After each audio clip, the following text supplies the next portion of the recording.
Chinese speakers readers of Reddit, what's the dumbest shit you've seen tattooed on someone? I knew someone that got the Chinese characters that were supposed to mean sky. A Chinese friend of theirs pointed out it meant ceiling. Looks like the ceiling's the limit. A friend of mine wanted an Arabic tattoo that said dad, but according to an Arabic speaking mutual friend, it says God. Sky daddy. Meaning egg tattooed on the side of his face. Didn't help that the man was bald and it took all my willpower to not laugh in his face. STG, that must have been on purpose. A local tattoo shop offered to tattoo on anyone who wanted it, free of charge. It means diarrhea. I've seen it on a few people locally. People will do dumb things for a free tattoo. Not Chinese, but my professor asked a girl why she has love, friends, and cheese sandwich tattooed in Arabic. She thought the last one was something like smiles. Could be worse. Cheese sandwich is pretty dang good. I know a girl who had gangrene tattooed on her side and it quickly became her nickname. Sick name call. Even her family began calling her that. She was a very mean person, simply put, and I can only guess the tattoo artist was getting back at her. This was about 5 years ago and nobody hears much from her nowadays. Dang. Gangrene is a cool name. I wonder if I could get tetanus tattooed on my side. A person from work had a fairly small Japanese tattoo that was supposed to read big brains. He'd just got his degree or something, so this was a celebration of that. A Japanese co-worker started laughing and said it was more like big head. This sounds like Ariana Grande's BBQ finger all over again. Not Chinese, but a friend of mine has coconut chicken noodles tattooed down her spine in Burmese. She is Burmese. It's hilarious. I'm Burmese, and those noodles are so good that I totally get that tattooed. Go try some if you ever get the chance. Pornstar Riley Reid has a direct word-for-word translation of when life gives you lemon. Make lemonade tattooed on her back. It makes zero sense in Chinese. Noticed it mid-fap and I laughed so hard I couldn't keep my boner. Well, if you're an English speaker who also reads Chinese, it makes sense. I was in the Motorhead region of the metro and saw a dude with tramp stamp white rice. Straight, white and bald biker motorist looking dude. Who said that was an accident?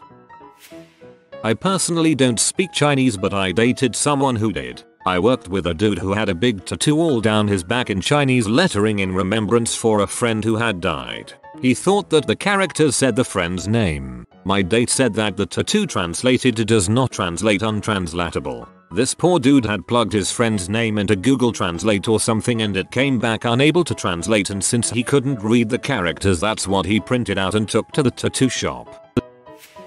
Not Chinese, but had a girl come into our shop wanting smart girl tattooed on her in kanji. We always try to talk people out of kanji because of the potential for mistranslation. She was adamant, though, and had already picked out the characters for educated and woman. This, she said, was in celebration of her graduating with an engineering degree at OSU. We looked it up and found the characters together, but it had a slightly different meaning. We called in our friend Chris, who was a native speaker, to verify before we told her what it actually meant. He took one look at her paper with her carefully copied characters and blurted out Yep, educated woman had a completely different connotation, apparently, in Japanese. I expected her to be shocked, but instead, her eyes lit up. Okay, let's do it. I'd like to say I had the forethought to keep her number, but alas, it didn't occur to me at the time. A colleague's father has his wife's name tattooed on his arm, or close meaning of her name. My colleague has an unusual name, with no relative meaning in Chinese. So as his only male offspring, the father had the word man-child tattooed beneath his wife's name. I honestly think this is inspired. In Chinese means man, and means child, but just means boy. Back in the late 19th, early 20th century, there was fad in magic to have a Chinese-themed act. The whole mysterious East thing. White guys dressed up in faux Chinese robes, had Chinese-looking props, the whole thing. There was even one white guy named Bill Robinson who took that all the way, and appeared in public as Chung Ling Su. He spoke in fake gibberish Chinese and had an assistant translate. He was killed doing the bullet catch trick, the most dangerous trick in magic. But I digress. During that time, one magician was in the Chinatown of some city and noticed some Chinese writing in an alley. He thought it looked kinda cool, so he copied it down and had it painted on one of his props. Well, that worked out just fine until the day he put on a show with a lot of Chinese people in the audience. They were terribly amused that his mysterious spirit cabinet had "Please do not urinate in the alley" painted on it. I saw a girl with star sign, Zingzhou, on her upper arm. Not sure if it was a hilarious joke or if she had wanted her actual star sign tattooed and made a blunder. She was a white girl in a Greek beach bar, so my bet is blunder. Star sign actually means constellation when phrased like that. I speak Japanese and was once browsing a small town tattoo shop. I cracked up when I saw the Japanese alphabet on the wall with poorly written gibberish characters listed as A, B, C, etc. No one's that ignorant, I thought. 2 hours later, getting lunch with my boyfriend, I noticed similar looking characters on our waiter's arm. I casually ask him what it says. John. I didn't have the heart to correct him. The blog houndsismattersblogspot.com refers to this as the gibberish font. Some of the characters aren't even complete characters. My favorite was dumb, but it was like awful taste, great execution. It said very visibly on his whole right arm, which means I don't know. I guess so when people ask him what it says he can smirk and say I don't know. I saw a version of this in beautiful calligraphy on some guy's arm and honestly, considering it for my next tattoo. Saw a guy in my unit with Korean tattoo. Probably he wanted to do demon within like a badass, I guess. But instead it sounded like "Dur's big bad voodoo in Mihai," in very childish manner. Wasn't Chinese though, sorry. There was a somewhat famous dude among the Chinatown dwellers where I lived a while back. He was a big, buff white guy who would always hang out in Chinatown with shirts that had the sleeves ripped off. He was pointed out to me in roughly this manner. Look at that guy. His name is Ben. Ben has a tattoo of his name in Chinese on his upper arm. Ben insisted on having the pinyin of his name tattooed instead of being given a proper Chinese name. Ben is proud of his tattoo. Ben likes to introduce himself to the Asian people in Chinatown by pointing to his tattoo. Ben in pinyin equals pen, pronounced PHN, which does sound like an Asian feed Ben. Pen in Mandarin means stupid. Dude introduced himself as stupid for years. As far as I know, no one has ever told him. Everyone knows Ben though. There's a difference between P and B in Mandarin. Ben stupid and pen to spray are not homophones. Comma, your joke still stands though, just with a B instead of a P. Source: native Mandarin speaker, currently doing PhD in Mandarin phonology. I love when this question comes up. I managed a shop and occasionally we'd get Nazis and juggalos. At a friend's shop, whenever Nazis would come in asking for swastikas, he'd tell them $3,000 for your chest but $50 for your hands or face, and it had to be done by the guy who was from the Philippines who tattooed at their shop. We had an exchange student from Japan in the early 2000s, like what seemed to be the height of those tattoos. We were at a New Year's Eve party and some very drunk lady was showing off her new tattoo that supposedly said something along the lines of peaceful spirit. The exchange student asked her why she had a tattoo that said bicycle. Like other people have said here, that same exchange student brought a shirt that said fricket leaves and had a giant marijuana leaf on it. She didn't understand why she was getting stares and calls home when she wore it to her high school once. Fricket leaves is a perfectly good description of weed, come to think of it. A Japanese friend of ours told the story of an American home staying with her and he had all these characters tattooed on his arm. He told her what each of the characters meant, but she was confused because she didn't understand any of them. So he was just like, well, you probably don't have these characters in Japanese kanji. So, she copied them down and showed them to her Chinese friend who simply said, these characters don't exist. Just goes to show you, if you want a character or phrase tattooed, always do your research and make sure those characters actually exist. Chances are the American had gibberish tattooed there, but it's possible to have rare characters that most people aren't familiar with. My tutor had another student who always got into trouble with schools, admin and the like. We are in an Asian country, because the characters in her name weren't in most Chinese dictionaries, particularly gianti rather than fanty ones. Chicken. Yes, I understand that in English chick can be interpreted as a hot lady, but at the same time the very same character used to refer to the very same animal can be construed as prostitute in modern slang. Or maybe that's just service advertisement, now that I think about it. There is a distinction between a chicken and a prostitute in Chinese. Is chicken, is prostitute. Both are pronounced the same, like son or son. My friend's mum had what she thought was her name on her chest. Her friend at work asked why she had population of China tatted on her.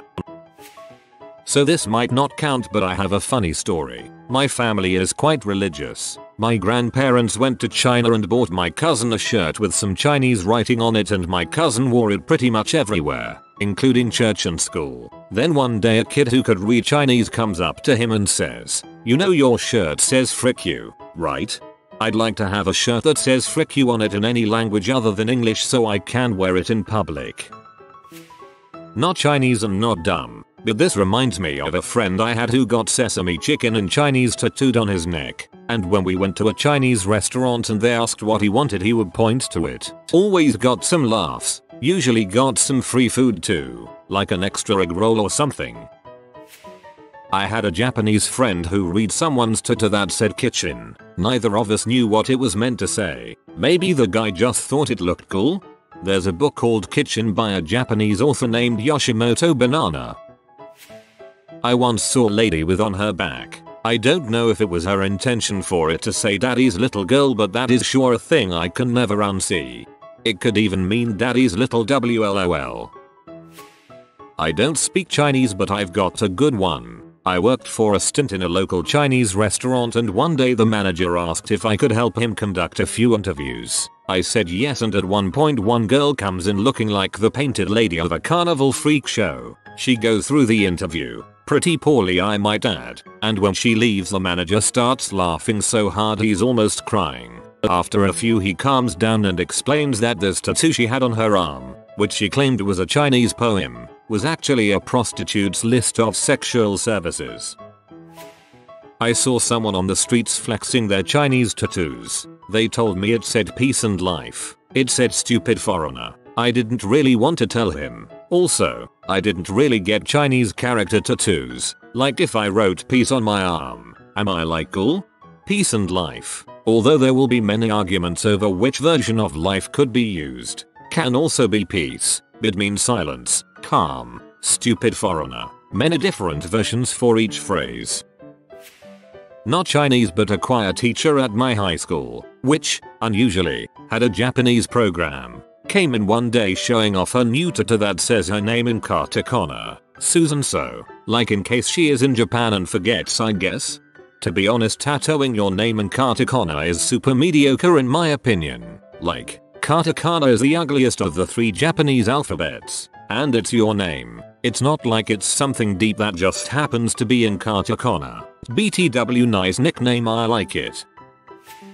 British journalist David Bloodworth relates the story of the young woman wearing a dress with Chinese characters on it, at which his wife looked sad, which she did when she was amused. He asked what was funny, and she said the young woman had obviously seen the material in a shop and purchased it and made the dress. The characters said good stuff inside, price cheap.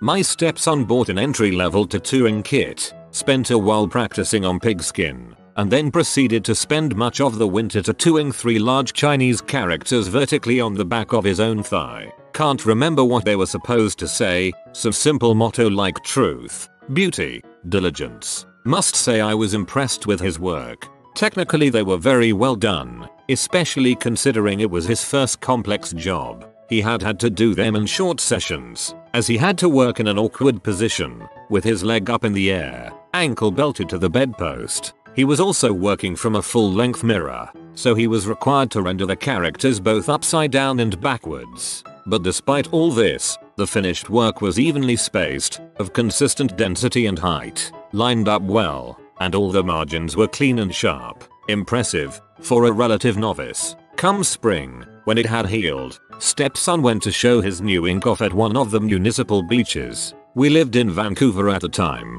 so lots of Chinese people wandering by on a nice, sunny day, but if his tattoo was exposed, they'd look at it, whisper to each other for a few minutes, then walk off snickering. Bad sign. Long story short, he had somehow transposed the characters left to right, so they were actually in mirror image. This explained the confusion and whispered conversations among the passers-by. What's worse, the characters he so diligently inscribed onto his own flesh didn't actually say truth, beauty, diligence, or whatever. His high school friend, now safely back in Taipei, had carefully brushed out for him the characters for ugly white boy.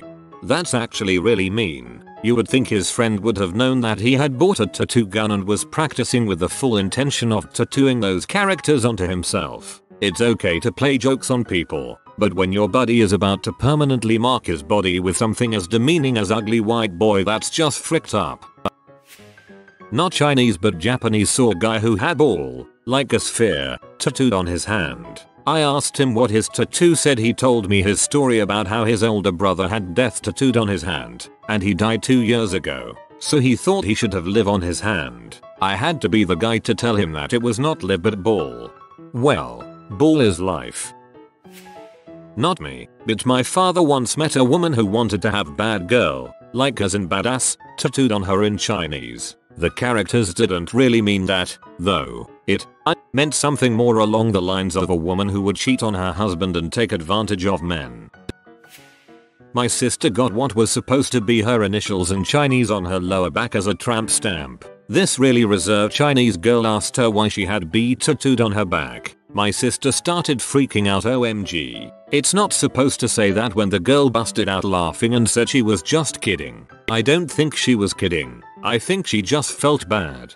Probably, because initials aren't really a thing, especially in Chinese characters. A character doesn't equal an individual letter. I speak and read Mandarin and Cantonese fluently, and one time I was in Boston with my family to visit family and we ended up at a seafood restaurant. When my family sat down there was another family there and one of those people being the dad. The dad was huge, like Arnold Schwarzenegger huge, and on his arm he had a massive tattoo saying, I'm pretty sure the guy used to be from the Air Force because he had a bunch of papers in his backpack and stuff because the restaurant served free meals to people that served in the army. So his tattoo translated from Mandarin to English, which means hit airplane. It sounds sort of reasonable since he served in the Air Force, but the thing is if you were to translate this from Cantonese to English, it would also mean hit airplane, but it's also slang for to jack off. It's not just Canto, in Mandarin too it means to jack off.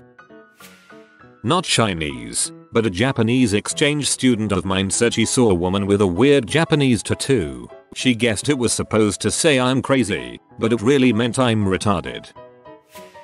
Not Chinese, but saw a young lady with an unusual Japanese tattoo. The term, ladybug, has a few translations. Obviously ladybug, but also the mythical night walker, the same creature that was adapted into Miyazaki's Princess Mononoke. This later translation had a less literal meaning. Night walker as in lady of the night, as in prostitute. Poor girl had the word for prostitute tattooed onto the back of her thigh.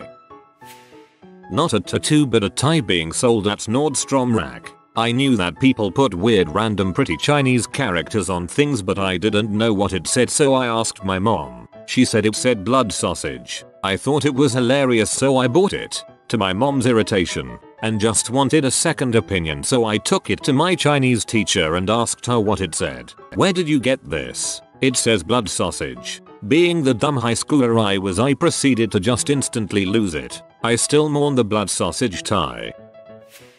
Not in Chinese, but in Hebrew. I've seen a collection of stupid Hebrew tattoos on Pinterest, and one of them said, God, give me brain. Maybe it was a sincere prayer, though. My friend's English brother has a tattoo in either Japanese or Chinese. One day he pulled this oriental bloke in a club in Thailand back to the hotel room to do the dirty. After the event, naked, the Asian chap asks, why have you got that on your shoulder? The response, from FB, I like it. It means one world, one life, one love. AC, no it doesn't. FB, okay. What does it mean? AC, round-eyed C. This is definitely not true because Asian people do not call Western European people round-eye. That is completely not a thing. Not a tat or Chinese, but a B&B we've stayed at has a room with a Japanese name and wondered why no Japanese clients ever stayed there. A Japanese guest staying there at the same time we were said it sort of meant dirty or unclean. I just typed it into Google, which translated it as muddiness. Still an awesome B&B with great hosts. Pays to do your research. When people find out I knew how to read Chinese, they often show me their tattoo of a Chinese character. 7 out of 10 times the character is just gibberish. It surely looks like a character, but with an extra stroke or improper placement of the different components it doesn't mean anything. Now I just say, oh, the lighting is bad. What does it say, and then just agree with it. I am low-key a fan of oblivious white people having tattoos in foreign languages thinking it's something spiritual or deep, but it's actually just a food. I once saw a P-star have the word "is" tattooed on her arm. That was it. Just is. I remember pointing it out to my BF all the time and laughing. Managers of Reddit. Who is the dumbest employee you've had, and after how long did you fire him or her? Wasn't capable of firing anyone, but I did contract work that occasionally involved training new hires. Light construction was involved, as well as the usage of basic tools like mallets, screwdrivers, tape measures, etc. Had a guy come in for his first day on a site in Florida, started showing him and a few others the ropes, and after about an hour, let them at it. Everyone was doing fine, and then I notice he's just setting things up without measuring first. I remind him I have several tape measures and a yardstick if he needs it. Turns out he couldn't read a ruler and didn't think that would be a problem in construction. It's just building, right? He did not last the week. He couldn't read a ruler. I'm sorry, what? I have tattoos. She asked me if I wanted to see her kitchen magician Tweety bird located on her cooter. She made it a few weeks because that's not the grossest thing to happen in that restaurant. I thought I tava putty. Not a manager, but was once a crappy employee in my younger days. Stayed up all night partying. Got a couple hours of sleep. I woke up and knew there was no way I could go to work. I was basically delirious when I called, and I didn't even think about what I was gonna say. The manager answers and all I can think of is, "Hey, I was on my way to work and I almost crapped my pants, so I had to turn around." Calling in with intestinal distress is always a good one. Had a guy who was a bit soft in the brain. I can't recall too much, this was 15 plus years ago, but I know he was a constant cause of problems for me and my staff. If I asked him to wipe a table, this was in a restaurant with outdoor but covered seating, he'd grab a dry rag and just smear things around the table. If I asked him to run a register, I had to stay with him or have a leg stay with him, as our rather small selection of items on a clearly labeled keyboard was too much. The funniest thing was when he'd brag about his girlfriend. He had a very obviously source picture he'd show us of a woman out of almost anyone's league. The best part was when he proudly told us she'd have sex with him if he paid her. Sounds like that 4chan guy. Guy stole lottery tickets, but his way of doing it was exposing the barcode at the terminal scans to see if it's a winner. If it wasn't a winner, he put it back. If it was a winner, he cashed it out and filed it away with his paperwork. Now it sounds kind of clever, but we do lottery counts every morning, not to mention the fact that people who buy lottery would immediately notice if the barcode was already exposed. When I saw this, I immediately checked the camera and saw him from multiple angles doing this. He then also threw the winners in the trash after he cashed them and left the trash in the can overnight. Called the cops. They had all the evidence they needed. Arrested him, and I guess some poor soul took pity and posted his bail. He then texts me to tell me he quit. I told him it's hard to quit a job when you were officially fired while sitting in a holding cell. He was there for 2 weeks. Moral of the story: don't be a freaking idiot. Please tell me this was in Florida. I think I know this idiot. Couple comes up to the register with 2 large bottles of liquor. Cashier puts the bottles in a bag, hands it to them and sends them out. He did not ring it up or take any money. I saw it on the security camera. Me: why did you do that? Him: because they are black. Me: what? Him: black people are poor. They shouldn't be paying for booze. Equipment led in a manufacturing environment. My team did maintenance on the machinery. I had a guy who would come in and immediately hop on Craigslist. While everyone else was checking their emails and preparing for the shift, this guy would online shopping. He literally spent hours every shift paging through Craigslist. If he wasn't doing that, he was watching YouTube videos that either consisted of strongman competitions or attractive women working out. I repeatedly caught him lying about work he never did. He talked trash about every other employee and would frequently get into screaming matches with his wife over the phone. He screamed at me when I told him he couldn't spend 4 to 8 hours of a 12-hour shift on break.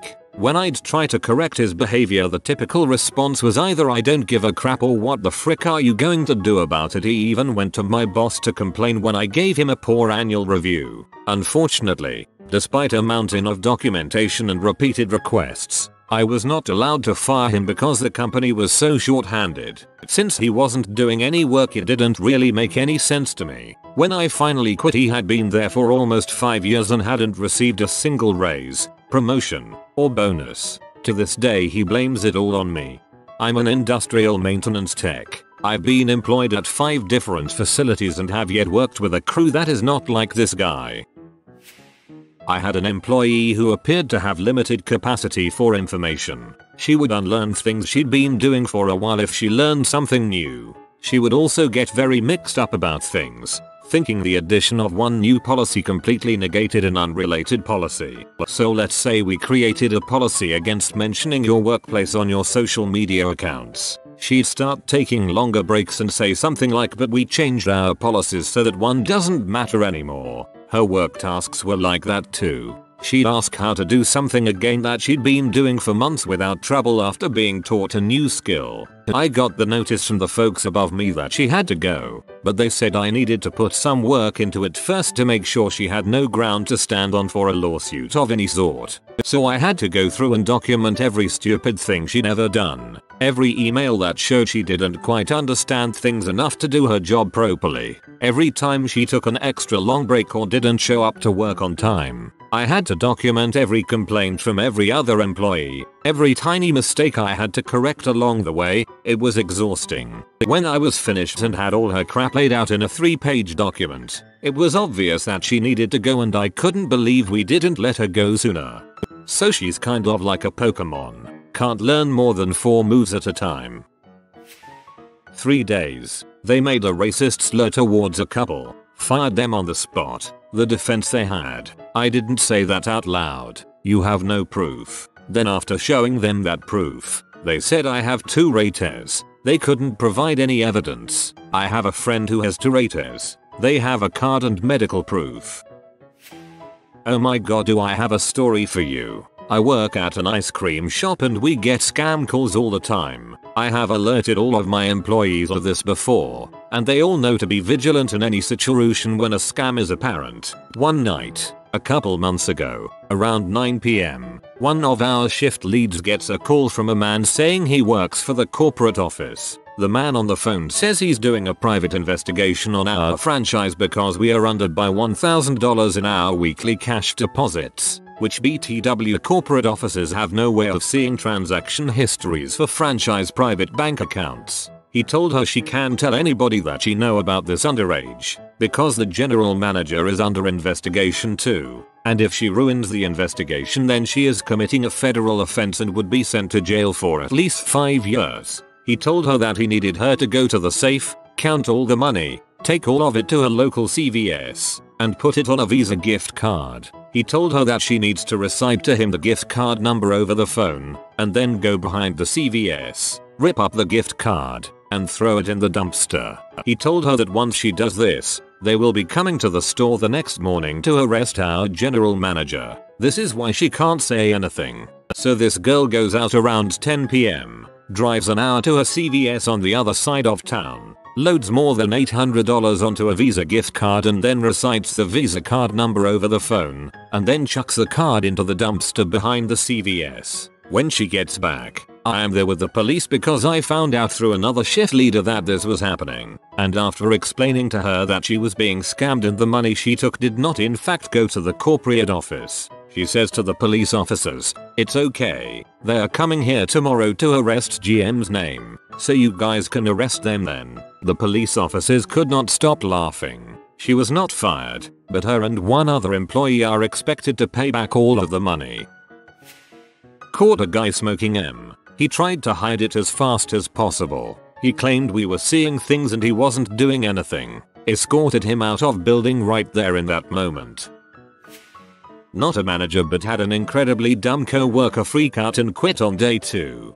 We are tree planters. We plant trees in the woods. Pretty self-explanatory. You'd think people would expect to get dirty and wet when they live and work outside for several months in a row. This lad did not get the memo apparently. So we walked into the block, about 3 kilometers through swamp muddy logging roads. And it's been raining heavily since yesterday. This lad had a small swamp depression on his piece with some water in it. Categorically refused to get his feet wet. His foreman, boss, who is my buddy, comes by and asks, "Why are there no trees in your swamp? Do you need help?" "No, but I don't want to get my feet wet." Complete confusions on the foreman's face.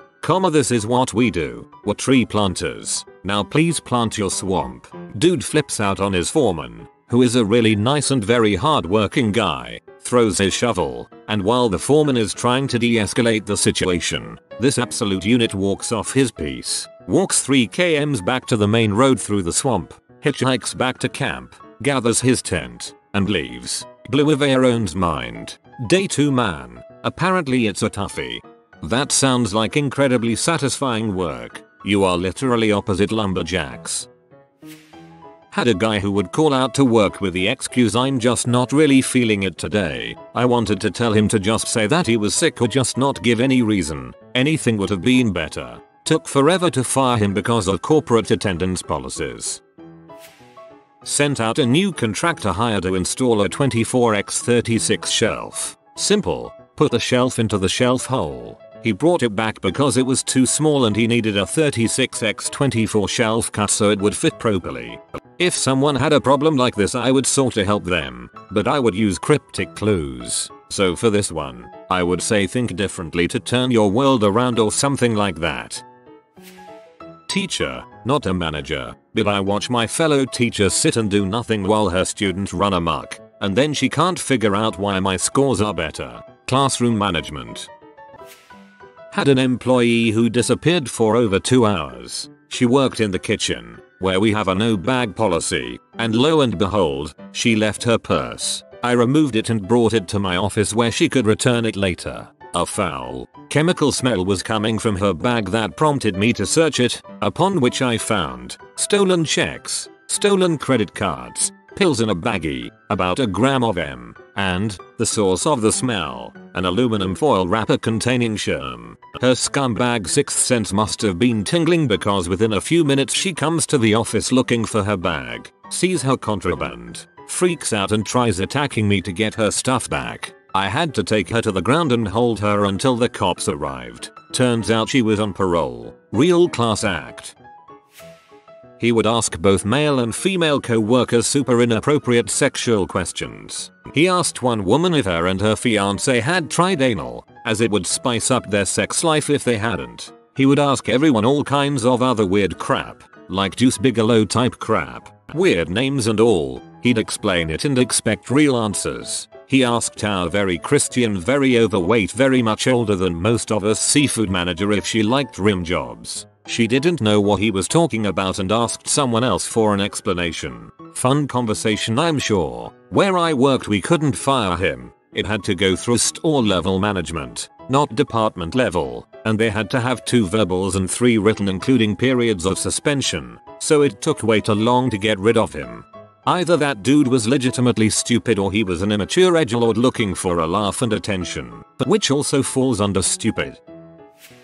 A developer that was assigned to my QA team. He had already been shuffled through 3 or 4 actual dev teams, which is a bad sign. After the fact my director let me know that he had been sent to mine on the off chance that he had been clashing with other devs and wasn't just incapable of working. If you assigned him a task, he'd work on it, but only until he encountered anything that could possibly be interpreted as a blocker. Then he'd surf the internet until someone came by to remove the blocker. He wouldn't ask anyone to help. He wouldn't seek solutions himself. He wouldn't do anything about it. So most times, he could manufacture something to free up his time within half an hour of starting anything. Like, I don't have access to the right repo. I'd swing by a day or two later, and he hadn't asked for access to the repository. He'd just be idle. After a month or so of progressively shortening intervals between checking in with him to see what the newest roadblock was, I was having to chat with him 4 times a day. Chatted with my boss about it,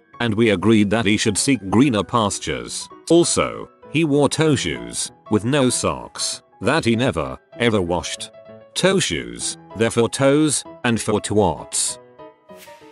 Floor manager at a tribal casino. Have an employee who is almost full blood of said tribe. Worked for over 2 years. Knows 20-30% of job duties well. Basically untouchable. Can confirm. Source. Used to work at a tribal casino. Hard to fire full blood tribal members.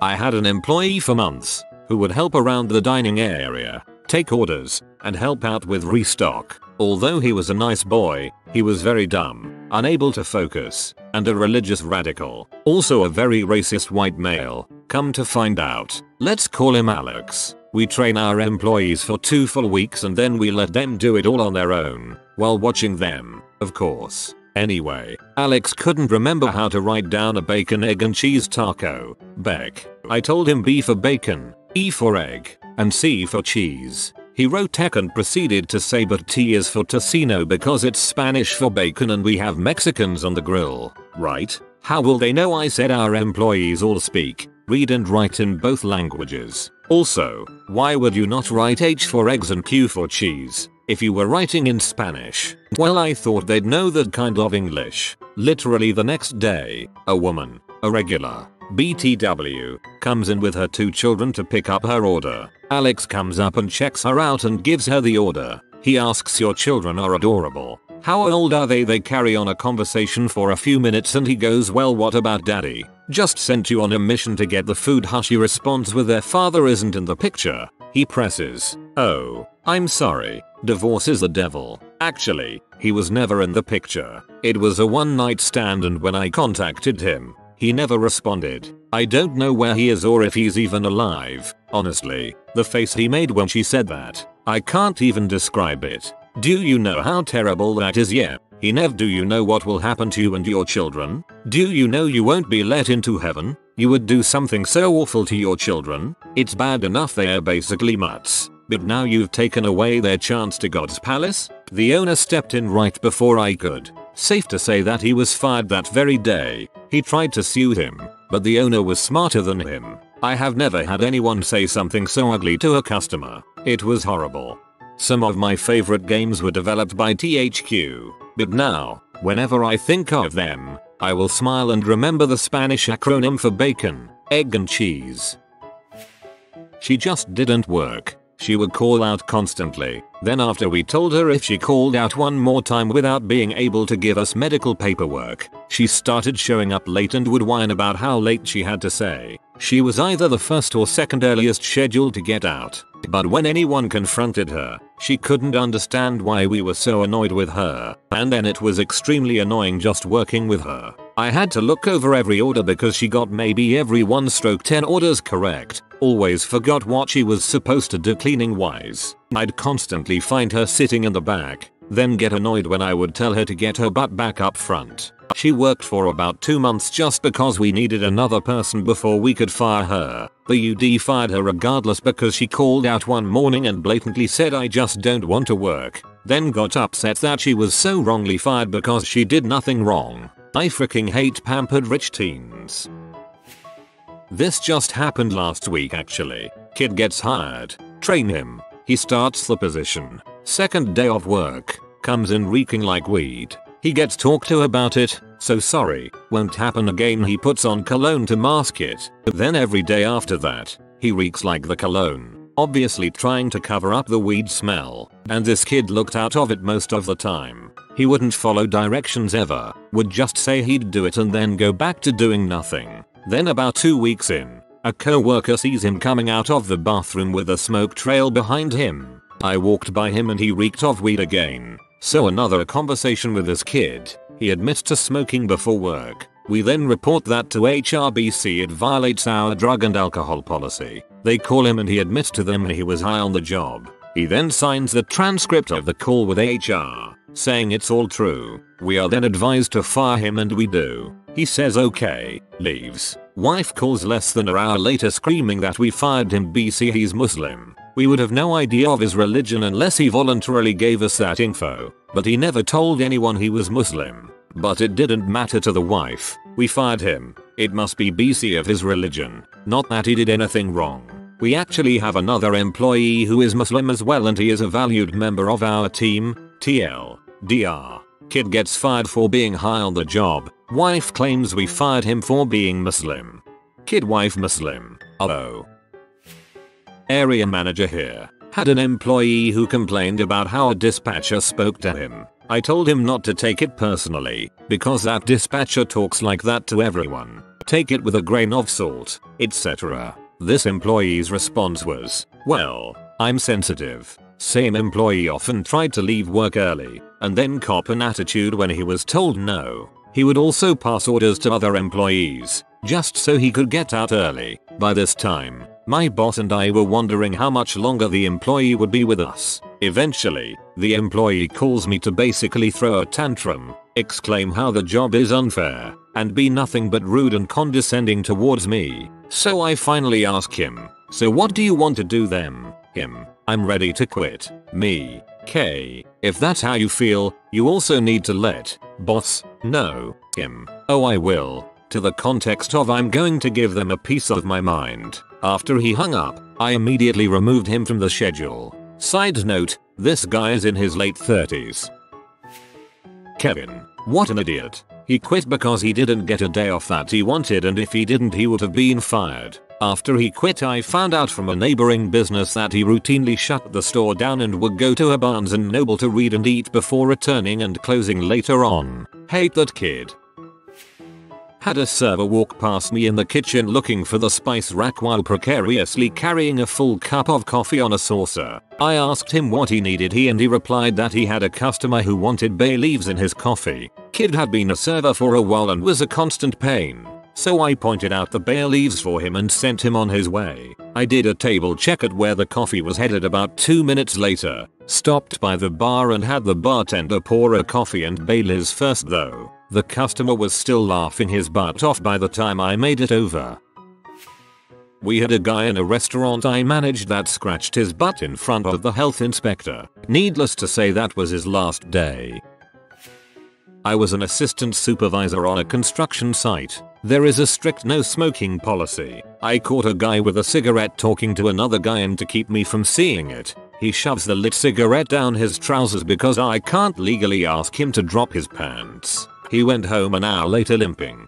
That's just precious. D. The employee that put a customer on hold and talked to her boyfriend, also an employee, about taking and selling prescription pills, and C. Unfortunately for them, she didn't actually put the customer on hold. She merely put her hand over the handset to mute it, and the customer that called happened to be a really good friend of the owner. So I think we fired her at week's end, like 2 days later, and the BF we gave another shot, but he was then caught selling pills outside the building. I decided to fire him at end of shift. Had an employee we called Big Bird because he was huge and wore yellow coveralls. It was getting close to the end of the job and people knew layoffs were coming. Construction. So another supervisor and I were doing a walkthrough of the site and we had been wondering where Big Bird was hiding. We looked over and saw him standing at the back of a work truck. The other supervisor was peeved that he wasn't in his work area and wanted to march over and reprimand him. I said wait, while we observe the biggest of birds in his natural environment. Big Bird proceed to open a vise on the back of the truck, then close it repeatedly for around 5 minutes just to look busy. After the last close of the vise he looked over to see us two supervisors staring at him in black shades and hard hats. He proceeded to look startled and then walked around the far side of the truck's toolboxes to hide and pretend to look for tools. My other supervisor was going nuts at this point and I was like, just chill, this is the best part. Big Bird then peekabooed around the side of the toolbox and saw we were still watching him. His shoulders slumped. He knew it was the end. Finally we walked over and I asked Big Bird if today was his last day and he said I guess it looks like it. I told he catch you on the next one and he sauntered into the sunset. He was a drug dealer, but he wasn't subtle about it. He would have people come into the restaurant and do deals sitting at a table all while there were other customers in the dining room. I don't care what you do in your spare time, but I didn't want to be complicit in his activities by just turning a blind eye to it. Fortunately, I didn't have to deal with him. The general manager pulled up to the store one afternoon and saw him handing someone a bag of shrooms in the parking lot. Considering strike 1 was the day he showed up to work on LSD, the GM went ahead and just made the strikes 2 and 3. Wasn't capable of firing them, but I'm a manager. We've had a few crazy freaking employees. One person was the laziest person I've ever met. She literally wouldn't do anything. We keep a very clean restaurant and I always strive for 100% on our inspections. This girl, who I'll just call A, worked 2 jobs. One at my restaurant and one at a McDonald's. The McDonald's she worked at didn't seem to have any sort of health standard because she would constantly violate health codes because she felt like it and would be extremely mad when I told her she couldn't. For example, putting personal food drink in the produce cooler and spraying chemicals near the food. When I closed with her, I asked her to do the easiest thing in the whole store before she left. Restock fortune cookies. All you have to do is pour them into a box. The box weighs less than a pound. And you know what she told me? I don't know who you close with, but we don't do that. B, I've literally been working here for 2 years. I'm your supervisor. I know what we have to do. Then there's this other guy that we still have on 1 day a week. I'll call him B.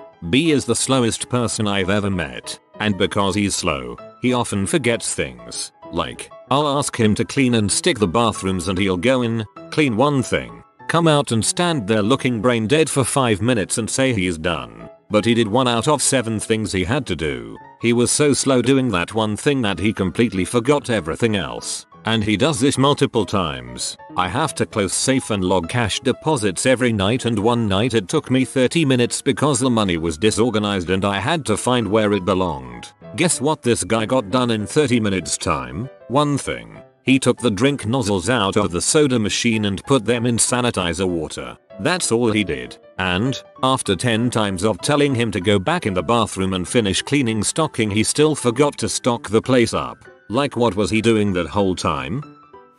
Emergency personnel of Reddit. What's the dumbest situation you've been dispatched to?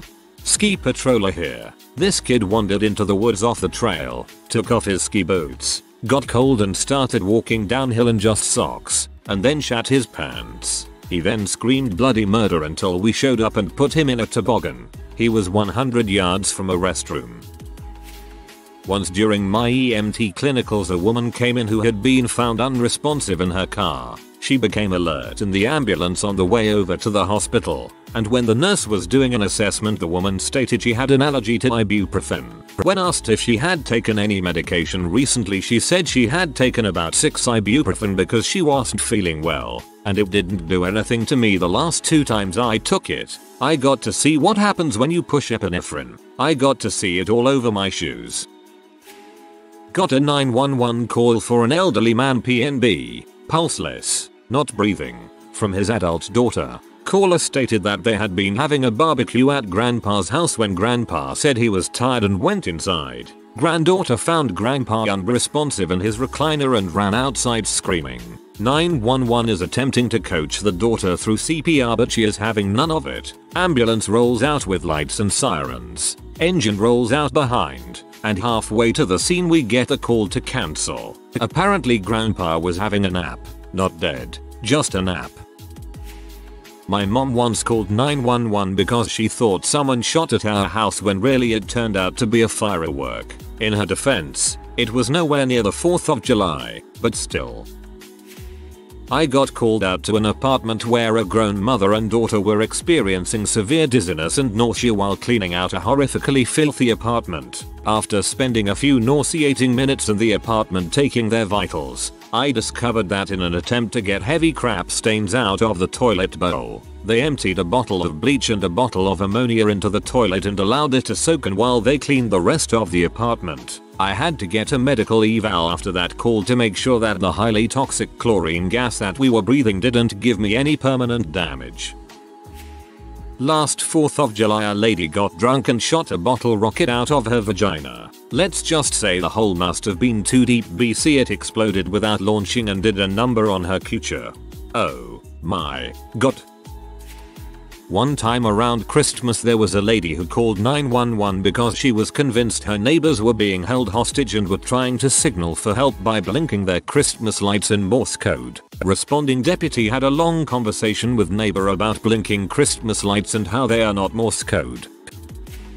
Me, a police officer in London responding to a call from a German tourist that there was a very large poisonous spider in the street. On arrival on scene, I see a very large German male attempting to divert pedestrians away from the scene to prevent the spider from attacking them. I bent down to examine the spider, hearing our German tourist exclaim, "He is so brave." I picked up the large plastic toy spider in my hand and walked over to show our hero that it was actually a toy. He screams, faints and hits his head on the pavement. I pull out my notebook and regretting my mother's advice that I should have been a lawyer.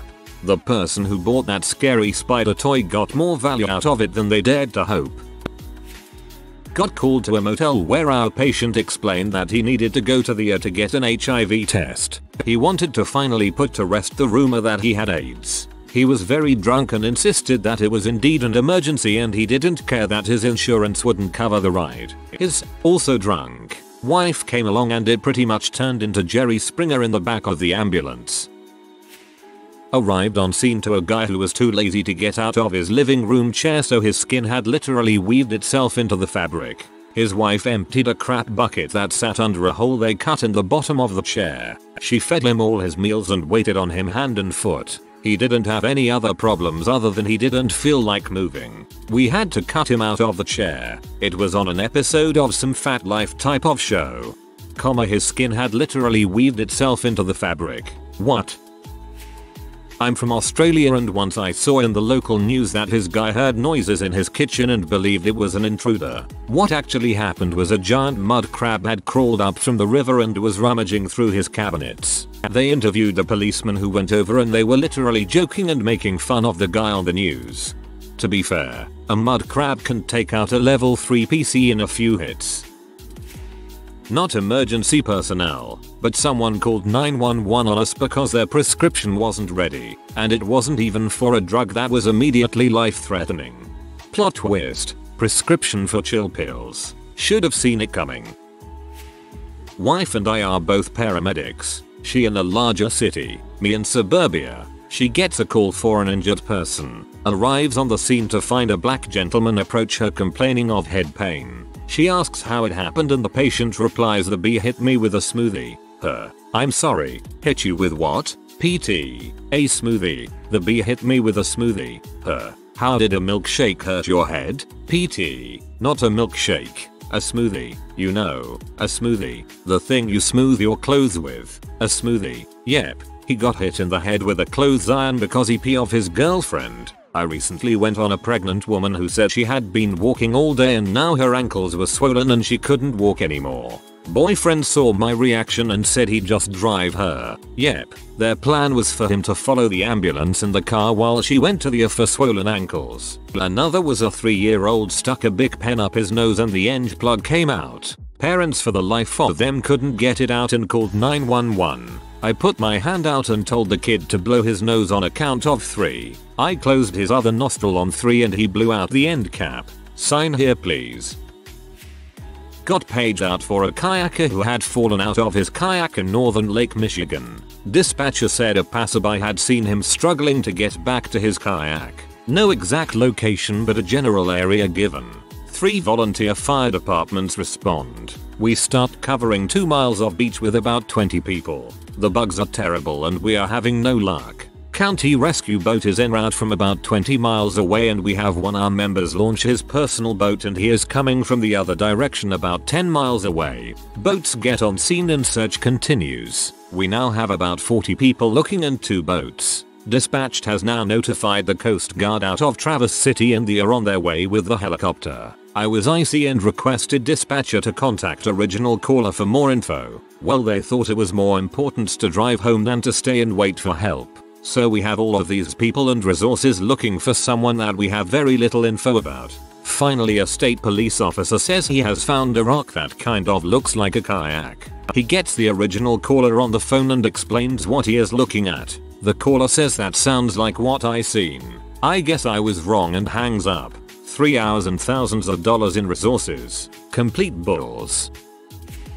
I am a firefighter EMT in a mid-sized city and work in a rough neighborhood. People would be amazed at the number of ridiculous calls we go on.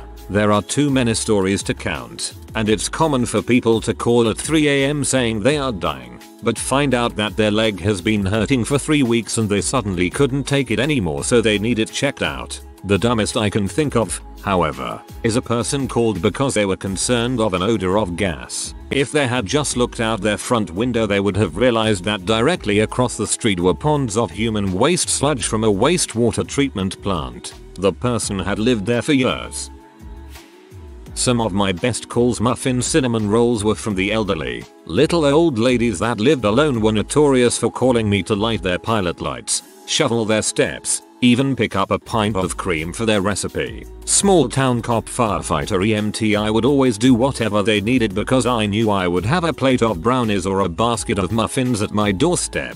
I even got a scarf once, but holy crap, I still dream about those brownies. A pregnant woman who was caught attempting to steal chips from a convenience store claimed that she was going into labor once the police arrested her. Yep, no, abdominal incarceritis. Not me, but my husband, who was my boyfriend at the time, had to respond to call for the fire department. The lady had burned bacon and it was smoky in her kitchen. I laughed pretty hard hearing it on his radio. My family is probably someone's dumb emergency call story. In the past we've made calls for the following. 1. Got cut trying to tear saran wrap.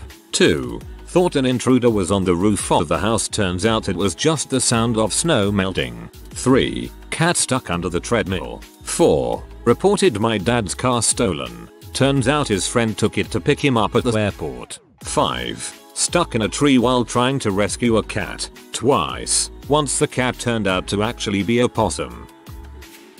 My entire family will never forget the time my nan tripped and broke her hip. We called an ambulance, however my nan refused to go with them because she hadn't put her makeup on yet. So we sat around chatting to the EMTs in the kitchen while my nan sat at the table putting her face on with a broken hip for a good 20 minutes. To be fair, your nan, when I broke my ankle leg, it took about 30 minutes before the pain really kicked in. Once it kicked in, holy crap, I was in shock. Coast Guard flight mechanic. We got a call that there were multiple flares being shot off about 10 miles offshore. We fired up the helo, got on scene and searched with no results. Turns out the person who called it in was a guy getting wasted in his waterfront home looking out the window. Those flares? It was the reflection of his cigarette in the window every time he took a drag. 19-year-old male smoked marijuana, ate lasagna and is now feeling unwell. It was a code 3 call. Emergency but not urgent, no lights and sirens. This was in York Region, Ontario. I've had some funny language barrier issues. We got a call once for a hanging. The dispatcher came back to add on there were 2 males hanging from a telephone pole. We got there and checked the area and advised the dispatcher to call back the complainant. She came back and apologized that there was a misinterpretation. It was 2 suspicious males hanging around the telephone pole. In a similar vein, we got called for another hanging. A 12-year-old male hanging from his bunk bed. We got on scene and the family said he was actually hanging from a fishhook on the wall. I was like, oh crap, this is going to be nasty. Further investigation revealed the fishhook had just snagged his pants while he was climbing down from the top bunk. No injury at all. I nearly became the idiot who calls 911 for something stupid when I worked at a hotel overnight. I glanced at the camera feed to see what was going on around the property and I saw a dead body at the bottom of the pool. I grabbed the phone and started running toward the pool. I was going to call 911 on the way, but the stupid office phone was again not working. Then I opened the door to the pool and realized that someone had left a huge beach towel in the water and it had sunk to the bottom. Dispatched for an unconscious person at a bus station. Show up on scene. Turns out it's just a homeless dude sleeping.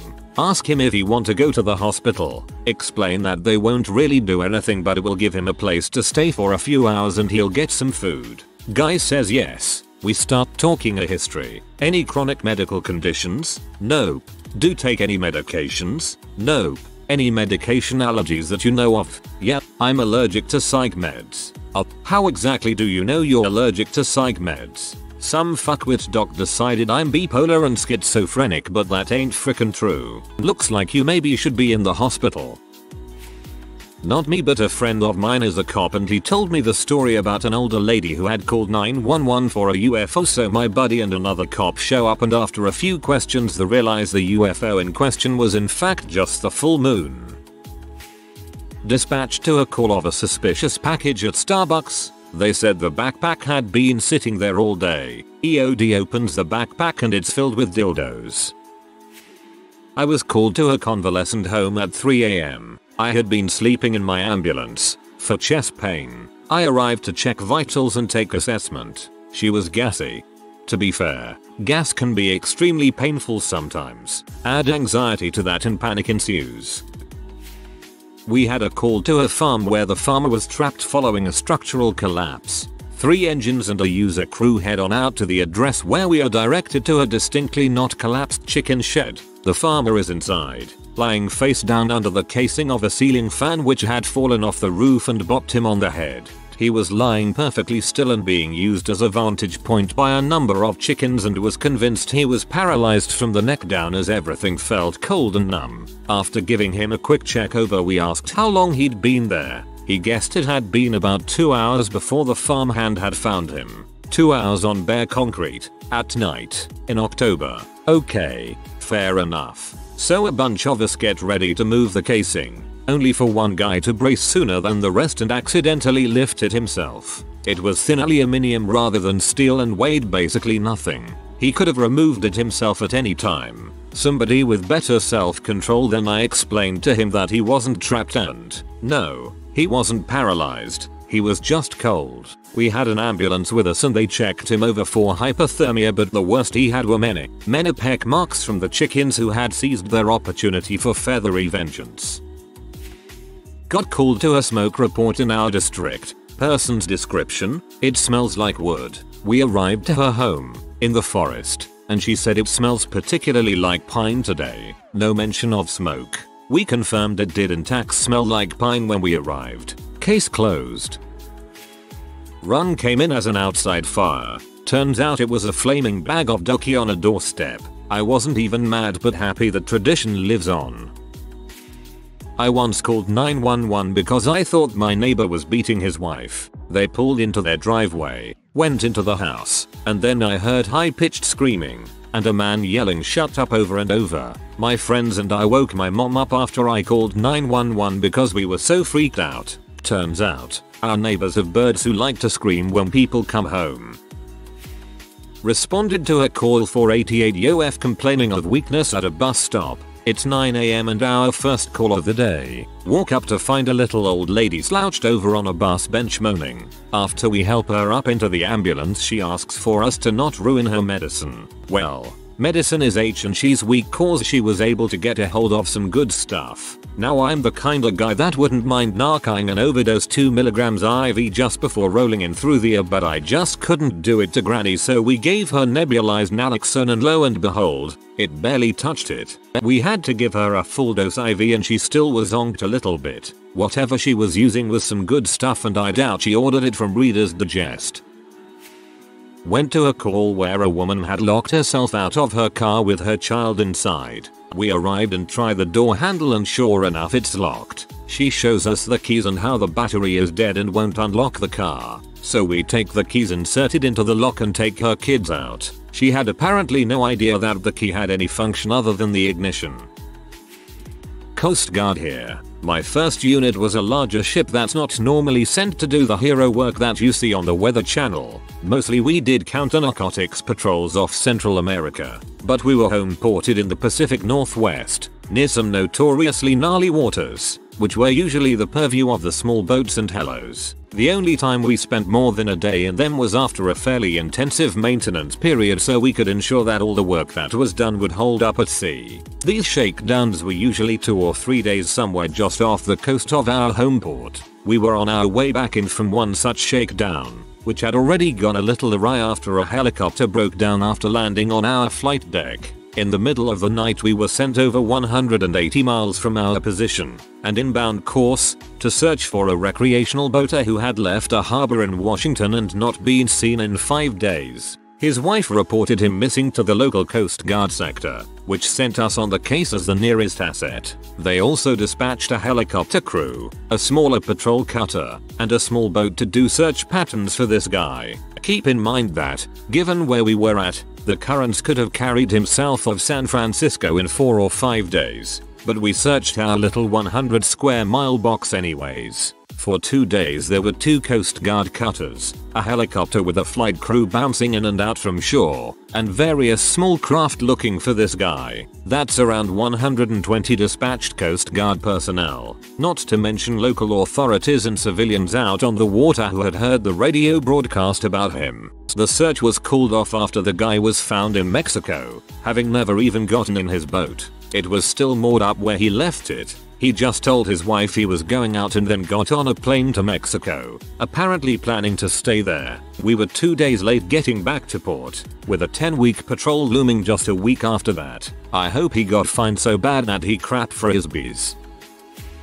I'm in the Coast Guard and we respond to dispatch water rescue calls. We had one last summer where we responded to a call of a person in the water off a cliff by the beach. From the call it sounded like a surfer, so we launched a boat. Sector launched a helo, and I went with another guy in our F450 as a shore party. We beat everyone there and immediately started scanning the water. To get a better view we drove onto the beach. By that time the boat and helo was on scene doing search patterns. They searched for a good 30-45 minutes before the helo stopped and hovered over something in the water. The reporting source was at the top of the cliff and was asked to confirm if that was the person they saw in the water. She said that it was. The helo asked again if she was positive that's what she saw. Once again she was absolutely sure it was. It was a crab pot boy.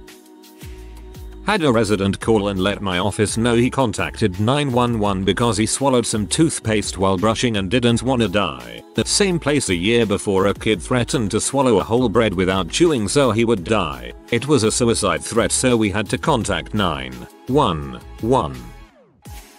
I got called once to a regular for general medical in the middle of the night. I get there and she meets us outside at the ambulance. I ask her what's wrong.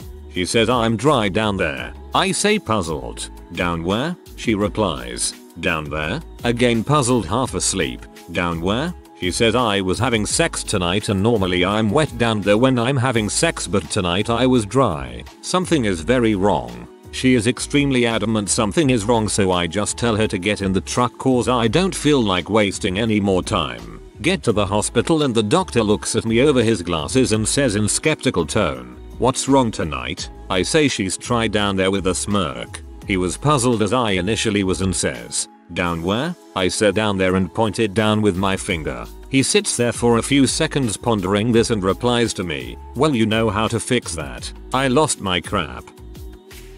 Not mine, but a co-worker told me his story. He was dispatched to a schizophrenic woman who said that a bee had flown up her vagina and was eating her from the inside. She was very self-aware and accepting of her illness, but claimed that it wasn't the issue. The medics didn't know what to do, so they auscultated to listen for buzzing sounds.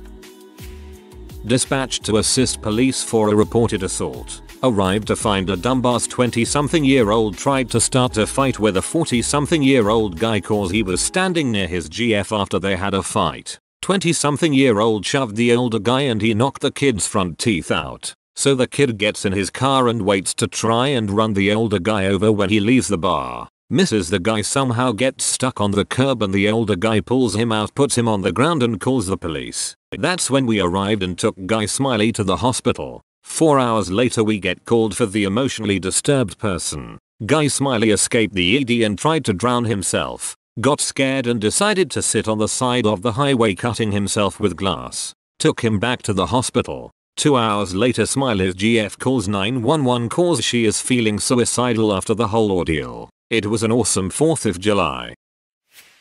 For all of you responders, thank you. Some of you, I have no idea as I could not see at the time. responded to my airway obstruction recently and transported me. I felt like a celebrity when I walked out of the ER completely fine after, and the nurses at the front desk were so happy to see the airway obstruction all better and walking out the door. Yes, guys are heroes. My daughter had to call for me and I was transported without shoes. They couldn't clear me at home, so we ran lights and sirens to the ER and I had to hold my head and neck in a certain position to get air and could not see anyone. Thank you for saving my life. I answered a 911 call that a lady placed because the light bulb in her closet was burned out. When I told her that wasn't an emergency, she asked if I could fax over a request to her apartment office to have them change it. I'm an emergency physician, so I've never been called to anything, but I keep a list of all the stupid crap that people have called an ambulance for. My favorites are 1. Toothache. I must have been in a good mood because even though this idiot woman called an ambulance for a toothache, I offered her a dental block. When she realized this meant I would be putting a needle into her mouth, she refused, then left without anything even being done. 2. Pimple. A woman in her early 30s squeezed a particularly stubborn pimple on her top lip, then called an ambulance because it was numb and tingling. She was convinced she had done serious damage. When I told her she would be fine, she demanded a cab charge, prepaid taxi voucher, to get home. 3. Rehab. Chronic alcoholic called the ambulance because he wanted to get into rehab. We don't have inpatient rehab at our hospital. He was supposed to attend appointment for rehab at another hospital earlier that day but was too busy getting drunk to attend. When told we don't have drug and alcohol services after hours either, he demanded transfer to a hospital that does. Demanded to see my supervisor. Told him it would be a long wait. That is not going to happen. Saw him getting loaded into a police car on my way home from work. A federal building. For some reason to dial out they dial 9 then 1. If they happen to hit 1 again as is custom prior to an area code, then have dialed 911 and it goes to dispatch. Pretty common in Fed buildings actually. 10-year 911 medic here. I don't know where to begin because there are so many. One response always sticks in my mind. It was about 4 AM and the call came in as a person having trouble breathing in bed. When we got to the basement apartment, we found a 40-year-old male sitting upright in bed. The guy was upset and proceeded to describe a bad dream he just had. He said he felt like someone was chasing him and he couldn't get away and how scary it was. He said he woke up startled and breathing heavily and sweating. We checked his VS and he was fine. I said it sounds like you had a pretty bad nightmare, and he agreed. His wife was rubbing his chest in sympathy. He did not want to go to the hospital and signed our refusal. I have a student job working in a downtown core where there are 4 homeless shelters surrounding the top tourist area in the city. Part of the job is being a first responder as well as making sure the homeless population do not harass the public. After 2 years of working here, you start to build relationships with the homeless people, and so one day I came across a man I knew quite well. We'll call him Malcolm. So Malcolm had always been a pain in the butt and liked to harass and intimidate tourists. He did not like me at the time because I had been the last one to call the cops on him. Since I starting work there, he has slowly been losing mobility and at this point was using a walker. I knew he had a pretty severe painkiller addiction and was also a heavy drinker, so when I found him passed out on a bench one day, I decided to check on him. I asked him if he was okay. No answer. I nudged and asked him to wake up. No answer. I give him a little shake and said a little louder, "Malcolm." At this point he opens his eyes and just stared at me. I asked him if he was alright. He said no and closed his eyes. I said, "Do you need medical attention?"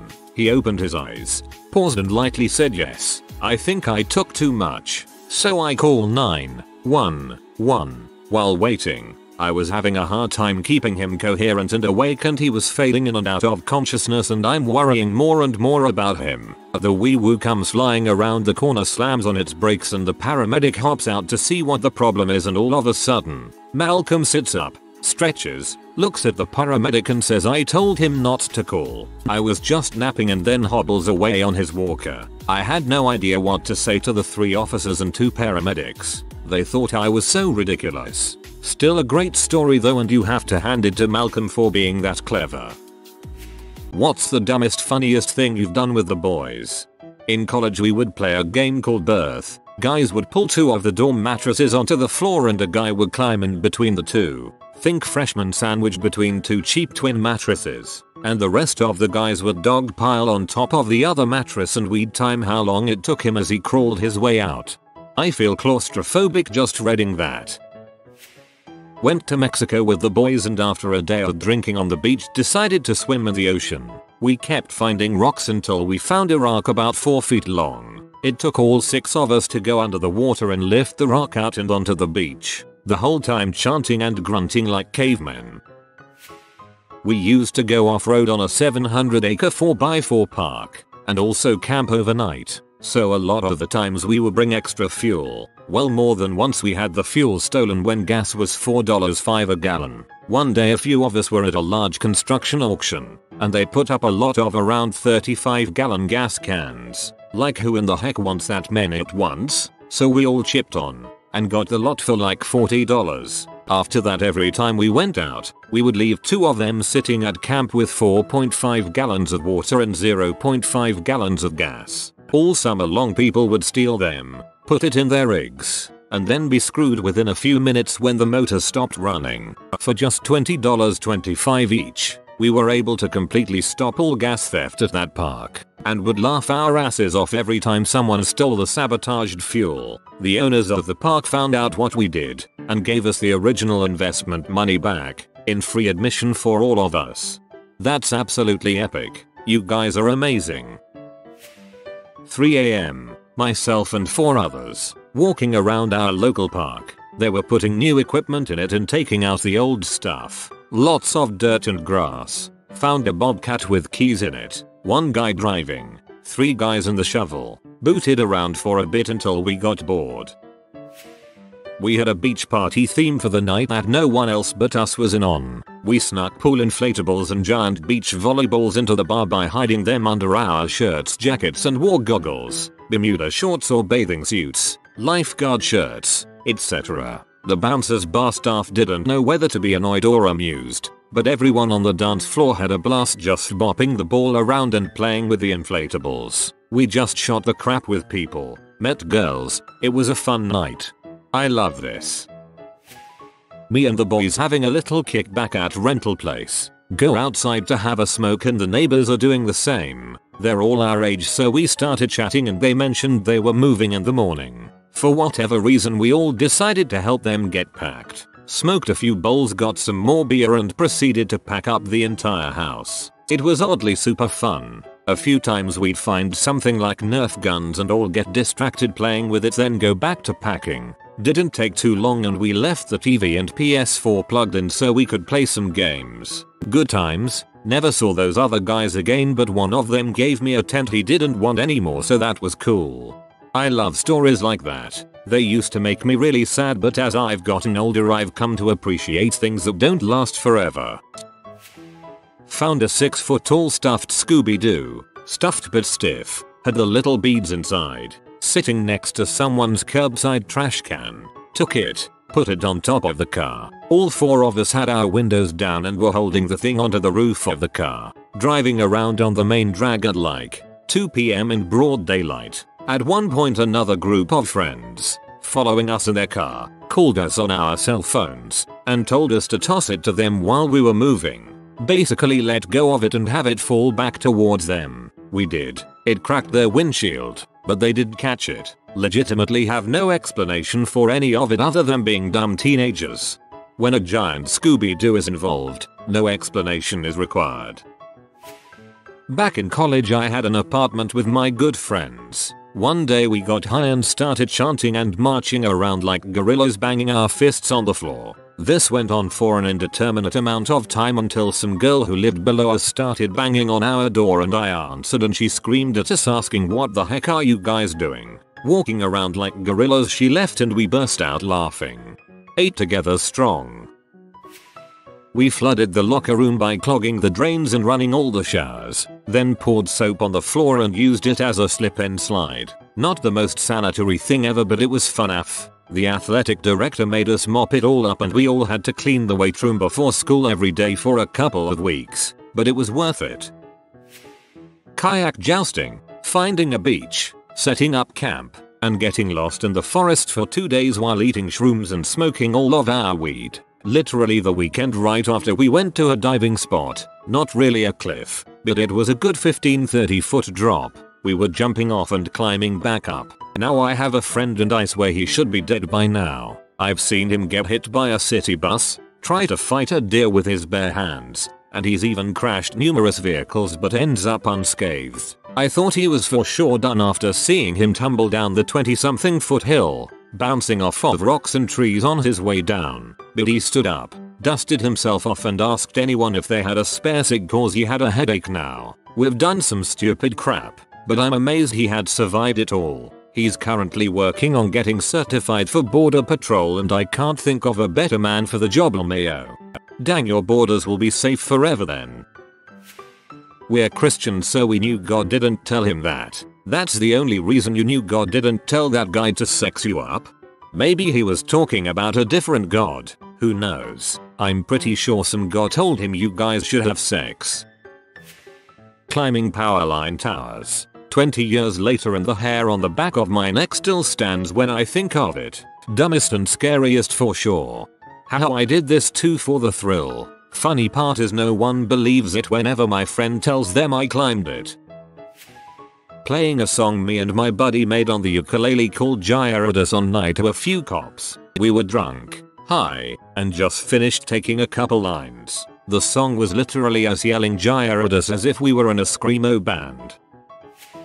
I was a young kid and my dad took us down to Florida, one of these hotels that had indoor balconies overlooking an indoor pool. I met this other delinquent kid there. We became buddies during this vacation and got into some crap together. We were hanging out on his balcony when we realized his balcony was directly over the pool. We came up with the idea to see if we could poop directly into the pool. We were probably 10 or 11 years old. Whoever had to crap first would do it. He did and went into the bathroom, came out with a turd on a paper plate, pushed it off the plate with a plastic fork and it plopped right into the water. And it sunk right to the pool bottom. People were in the pool, nobody noticed it. People occasionally came close to it but never quite touched it while we were dying of laughter. Eventually, this old lady stepped right on it. Took her a minute to understand what it was but she shrieked bloody murder. Everyone in the pool booked out of the water like Jaws was in there. She was shouting and rinsing her foot off with a hose while everyone was standing around looking at one another with suspicion.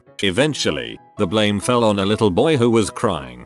Kinda felt bad about that. There was a table of teenage guys playing cards and they were laughing so hard at the scenario, pee off the old lady, that the card game had to stop play because they were doubled over in laughter. Amazingly nobody ever blamed us even though we were laughing uproariously from the balcony. BTW, I am a mature adult and did not laugh, smile, smirk or giggle one bit writing about this ghastly moment in my childhood life where I was obviously less refined, cultured and mature.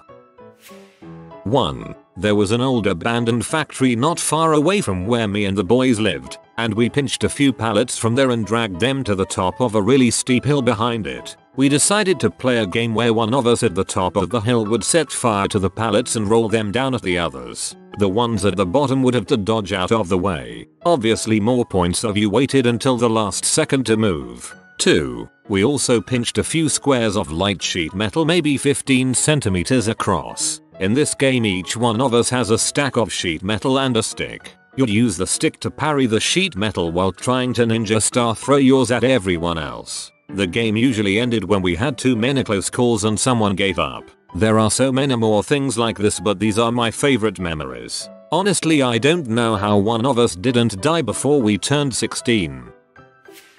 LOL, have fun with your antics and friends while you're young. You'll remember them forever and everyone has similar experiences. Well, thanks for telling me too late, sheesh. We tried to shoot a Christmas tree out of a cannon on my. We trimmed the tree down to make it a snug fit in the pipe, put a fitting on it to fit a fuse into, then put about 3.5 pounds of gunpowder into it. The tree fit almost perfectly down onto it. We lit the fuse and got behind some bulletproof glass one guy had for some reason. The tree went about 50 feet through the air. The bottom couple inches of it were gone. The pipe was gone. The yard had a crater in it. It was glorious. We later found pieces of the pipe on the neighbor's roof, stuck into trees, and 100 yards away laying on the ground. After seeing the aftermath, we looked to see how big a pipe we would have needed to contain the blast. It turns out we needed steel that had thickness measured in inches rather than cheap PVC from Home Depot. Crowd surfed to the front of a mosh at a folk metal outdoor gig when the crowd was really widely spaced out. We'd been drinking mead all afternoon and they decided to pick me up and just run me to the front, then throw me over the barrier. This happened a few times, then we formed a worm, danced jigs, and stole each other's hats. What is folk metal and what kind of Renaissance festival party is this that I'm wanting to take part in? We tried to take my book Century, my first car, I was 17, through this dirt path in the woods that we knew of, made it about, 300 feet, before it got stuck in the dirt. Terrified to tell our mothers, especially mine, what we'd done, we called each friend we knew in to help us get this thing out. After 2 hours spent chugging energy drinks and brainstorming, and through the greatest featuring of engineering known to us at the time, we built a road for the car to drive on using sticks, our shoes, and rocks we scavenged from the woods. We escaped with our lives, and my mother shall never know. It was probably my greatest memory from my teenage years. Bunch of sweaty hyped up teenage boys chanting and building a makeshift road at night in the woods. 10/10. I rode around Long Beach Island on an early 80s Ghirelli mope that wasn't registered, towing my 3 buddies on longboards. Cops chased us. Good times. We also rode around on little 50cc Hondas at night, just running around the island. The cops really liked that. At a cadet camp, we had a long rectangular room with a staggered bunk bed. So our room leader Michael told us on the last day to push all the bunks onto one side, and we made this giant bunk bed that was like 20 meters long and all the mattresses were sorta line up, so we had this 20-meter long sleeping pile on top and below the bunks. Luckily we had a super chill instructor, so when he walked in he just asked, "What did y'all morons do? Why?" and fix it in 20 minutes when I come back. Was probs my fav memory from cadets. Looking to join the army soon, and though I know it may not be as goofy as cadets, I hope it can be as fun. Guaranteed to be just as goofy, and wild, and stupid, especially if it's US Army. Nothing gayer than a bunch of straight dudes out in the field for 3 weeks. The riskiest and dumbest was probably sneaking off base while forward deployed at the UAE. For reference, the UAE is a dry country, so no easy access to booze. Naturally we needed a pass to go off base so we'd be tracked and couldn't do anything stupid. So obviously we did not get a pass and found a way to sneak off base. Cause getting dumb drunk at a restaurant and singing karaoke like the dummies we were. Best part was daring one of our quieter guys to talk to this lady sitting by herself. Happy to say they hit it off and none of us went to jail. Back in college, one night we thought it would be a great idea to break into our college stadium and shotgun a beer at midfield. So we hopped the fence, shotgunned some beers, and threw up. Then on our way out decided it would be a great idea to climb the scoreboard tower. As soon as we go to the top, 2 cops with ARs were pointed at us from below. We had to all slowly walk down one at a time and were all handcuffed. We smooth talked the cops and they let us go with a few citations. Dumbest? Probably either fire soccer or wizard fights. Wizard fights are shooting each other with the 10-shot fireworks. You can probably guess what fire soccer was. Thank frick one of our scooters got stolen. We were already discussing nifty 50 jousting. Fire soccer sounds like that Miss American Bull game. Vegas over spring break with the guys. It was first weekend of March Madness, celebrating my 23rd birthday, and away from the grind of college in the Midwest. Granted, this was early 2000s, so before the hangover movies. Most of the daytime was spent in the sports books at Caesars, and day drinking. There ended up being a small riot fight breakout between a bunch of college bros fighting over the outcome of a b-ball game, or crap talk, I forget which. We bounced right as security was getting there. Went to see a Cirque show, while blazed out of my gourd, then hit up Ghost Bar afterwards. Supposedly Britney Spears was there, and one of my friends got punched in the mouth by one of her security guards. Convinced some dude bros that one of our friends was the heir to the Miller Brewing Company, and they proceeded to buy us all our drinks. then got a VIP ticket to one of the strip clubs, and I can't recall what exactly happened. But when I came to, we were at the Fat Boy Burger at 3 AM, and my best friend was being applauded while screaming at the top of his lungs, "Fat girls need love too." I had on basketball shorts of a college I did not attend, and I had someone else's wallet stuffed with cash. Yep, that was just Friday night too. We stayed until Sunday. Bro, I was born here. Imagine what my 20s has been like.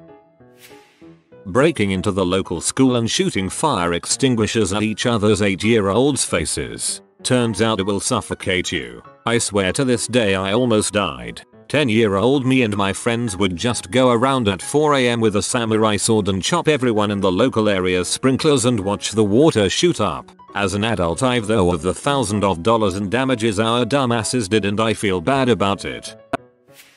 We usually rented a soccer field near our school to play soccer after the school time. One day, when we were walking the path to the field, we decided to ring someone's house, and if someone picked up, say something silly and run. It was a long time ago, okay. Then after we ringed his bell, the guy buzzed us in without asking who was it. In the moment, it was scary and we ran .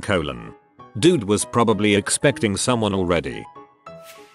Was on the NC Outer Banks, right where the Wright brothers did their first flight. This becomes important later, for a buddy's wedding, and the morning of it was windy. I mean really windy, like 50+ mph sustained windy. All of us groomsmen are engineers, so we decided that we could make flight. We ran out to the hardware store and bought the largest tarp they had, plus turnbuckles, rope and counterweights, and flew the lightest guy, the best man, like a kite for several minutes before his arms go so tired that we were worried he might fall and die. This was in the middle of the day, right in front of the nicest hotel on the island. The groom's wife thought he was involved and she gave him so much heck.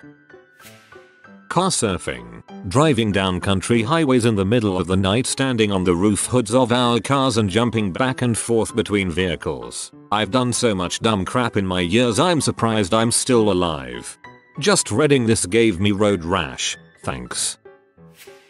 Just before we graduated high school, me and my high school friends decided to go camping at a popular spot. If I remember correctly, we didn't have tents, probably some rope and tarps, but we had a bunch of beer. The next morning we started up our campfire again and decided to see if we could make a bottle of beer explode. You take a beer bottle, drink half the contents, then force the cap back on tightly, then throw it in the fire. Once the beer heats up, the bottle explodes. Sounds fun, right? We used a high ABV domestic beer, I think it was Bud Ice, and tossed it in. We waited, and waited, and waited some more. Could see it bubbling but no action. We got impatient, so we began throwing rocks at the bottle. Eventually one of us got lucky, or rather, all of us. The bottle exploded, and when it did, it blew up our entire campfire. After a loud bang and a huge puff of ash, flaming logs went flying everywhere along with broken glass and the rocks around the campfire.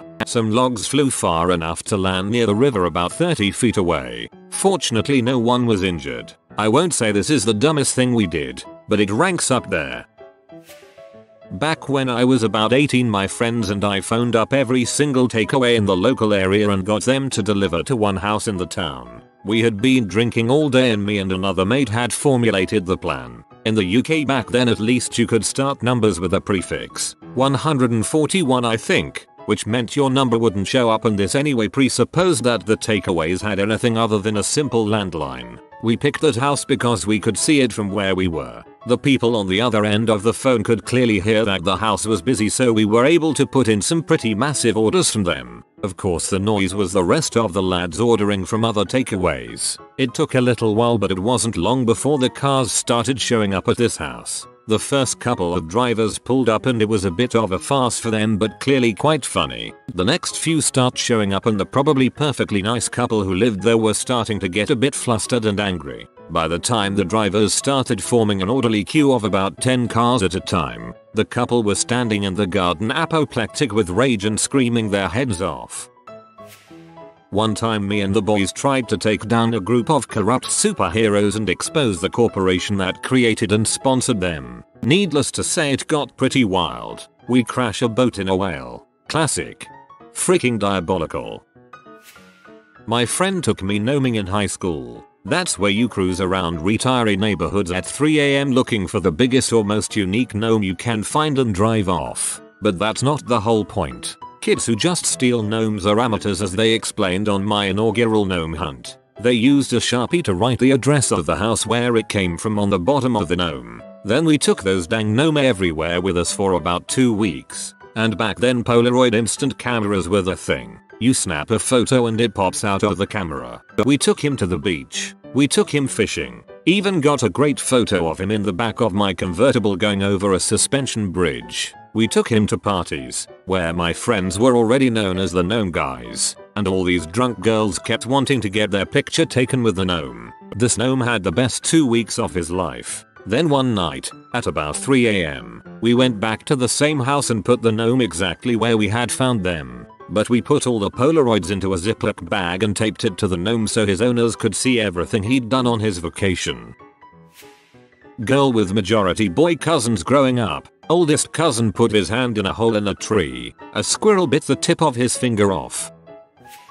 Me and the boys decided to drive by grapple hook some mailboxes. We decided the B-pillar, metal structure between the front and rear windows, was a good time down point for the grapple hook line. So with my buddy leaning out the don't window of my buddy's mid-90s Mazda, hurls the hook at a mailboxes as we go 20 miles per hour down the road. Now in my buddy's sedan the rear window does not go all the way down, maybe 2/3 of the way down. So he hurls the hook and it catches the mailbox and immediately goes fully taunt, and the rope anchored at the bottom of the pillar looped through open windows shatters the window all over me in the back seat. So we drive off and abandon the hook, which I'm sure someone found the next day very confused. So we get back to our empty parking lot near friend's house to assess the damages. It dented the frame, the windows move in, and as mentioned shattered the window. So we were in our late teens with not much money and still feared our parents' wrath. My buddy, without saying a word, walks behind a building and returns with a cantaloupe-sized rock, places it in the back seat and drives home. Doesn't say a word and is woken up to his mom saying someone threw a rock through his window. They never found out he broke it till years later as adults. So many things. This one is without sex and drugs. We stole a reserve gas tank. Then we poured out some of the gasoline on a backcountry road in some woods in the middle of the night. Every time a car came on the road we lit the gasoline on fire, making a firewall on the road. This was in the 90s, so no phones to call the cops. We laughed a lot and probably scarred some people for life. In middle school we decided we would try break the world record for largest ball of tinfoil. We realized it was a stupid idea, about $80 into the attempt, lol. Then a tinfoil ball about the size of a volleyball stayed in my friend's basements for years. We held a memorial for when we finally threw it away. Going to Dollar Tree hires a kite with the best homie. Never really had of the boys. We walked from my house to a little sewer area nearby and smoked there. Had a lot and we were both really high. We walked into Dollar Tree with some serious munchies. There were 2 events that happened on separate occasions. Since we liked Dollar Tree for munchies, my friend was new to smoking and couldn't control his voice volume. He was trying to act natural in the store and was just idly talking about what he was getting. Problem is, he was doing it really loudly. Well, lem get some Reese's Pieces and some sour worm crawlers and some M&Ms, screaming this crap in a crowded little Dollar Tree. Eventually I leaned over and just said, "You're freaking yelling, bro." He then stopped and the realization hit him. We got out ASAP, then died laughing. Second event was when we were in line at the store. We acted okay but our eyes were very red. There were 2 Karen type women without masks on. One of them had a river of items and was taking forever to get rung up. The other, with her husband, complains that it's so slow. The husband turns to my friend and I and says, "Well, look at these guys. They aren't even here right now." We didn't say anything and just looked at them. The wife then said, "Oh yeah, totally," and turned around. My friend also caught a glimpse of a dude trying to look at his eyes afterward. We laughed about it for about 10 minutes, then got super paranoid they were gonna call the cops. Amazing times. Can't claim responsibility for this one, but unfortunately I was there. In high school at the mall with some pals. Hit the food court and then the bathroom right after. I was in a bathroom stall and my buddy in the next one. He whispers over to me to move my backpack. I didn't know what he wanted me to do that for, but I moved it away from near him. Next thing I see is a wad of toilet paper drop down with his turds on it. It landed right under the wall separating us. WTF dude, I yelled out. Next thing my friend did was use some of those perfume sample vials they handed out back then. He opened like 10 vials and poured it all over the poop and TP mess and then lit it on fire. He ran out of the bathroom cackling with laughter. I'm in the middle of pooping and had to wipe my butt in a hurry, wash my hands and leave the bathroom. It smelled so badly the burning crap and the burning TP ashes floated all over the bathroom. I got the heck out of there so I won't be blamed for the nasty mess. What an butthole. Funny and creative, but I wished he had given me a bit more warning. Oh man, that is hilarious. I would definitely be the guy that ends up in your position, hahaha. When the boys and I started smoking weed, we often found ourselves smoking in strange but discreet locations. One of those locations was a storm drain. There was a tunnel a little further into the woods that would lead you to an open room full of graffiti, and this is where we would unwind and get high. We did a lot of dumb crap down there and apparently had the cops called on us a number of times due to weed smell or noise. The thing is though, they could never find us and we never knew we were being pursued. All in all, great times were had. The boys and I were officially graduated from high school, and we were gonna do what any other high school dumb fucks like ourselves would do: get blackout drunk high, play video games, watch movies, and eat a bunch of crap. Well, while we were discussing the plans in the car on our way to one of the boys' houses, that said boy had accidentally pocket dialed his mother. So when we arrive at his house for the festivities, she is waiting in the dining room with all the alcohol, weed, and paraphernalia she found in his room sitting out for us to see. We ended up spending the night completely sober and it was miserable. Throwaway because of illegal activities. Oh man. In retrospect, this was all very stupid, and we're really glad nobody got hurt, but this is our dumbest story. We started this one evening with what we called vodthrods, vodka and full throttle, which made us fighty, and then we went down to a popular street in Toronto to bar hop. A lot of pieces here are missing, but we ended up stealing what I believe was a 5-featuring tall lamp from the front entrance of a restaurant and took it to a nearby school where we played hot potato with it until we all yeeted it through a basketball hoop and were cackling like banshees. We then found a box of ceramic mugs on someone's front lawn. There was like 30 of them, I'm not kidding. So we took them naturally, and I remember distinctly telling my buddy to wait till we got somewhere else to throw them at each other, only to laugh hysterically as he nodded and said, "Oh yeah? Wait till we throw them," while taking them out of the box and casually lobbing them at us. We then found a high school that, for whatever reason, I think they'd had football practice or something, had, I crap you not, around 200 empty plastic Gatorade bottles. Thus began the Great Gatorade Bottle War, where we ran around screaming and pelting each other with Gatorade bottles for what seemed like an hour. At this very same school they had two 12-foot tall dumpsters that had been brought onto the property to get rid of all the chairs and desks. Seriously, you had to climb a ladder to get into these freaking things. So my buddy climbs into it and announces that we're going to have a chair party and starts chucking chairs out of the thing. The chairs were a bit wet, so he said he was going to dry one off with fire. He attempted to light one, but it didn't work because it was too damp. We quickly abandoned the idea of the chair party and decided to go across the street from the school to get some pizza. Whilst waiting drunkenly in line, I noticed people gathering outside the pizza place and pointing across the street to where we just were. I quickly noticed that red dumpster had a roaring fire in it. My eyes bugged out of my head and I very casually walked over to my friend and tapped him on the shoulder and said, "We need to leave now." We got the frick out of there, and once we were a block away all took off running in separate directions and laid low for a couple days. I never got caught for it, but looking back I really feel like it was too perfect to have all those things on our path of destruction, as though it was divine intervention or something. Or we were just a bunch of hooligans looking to destroy everything in our way. What's the stupidest thing you've heard a person say aloud in public? "I don't need to get vaccinated. My dad's a chiropractor. I hope he can massage the frickin' measles out of your bones, you nut." She also thought that dinosaur bones were planted there.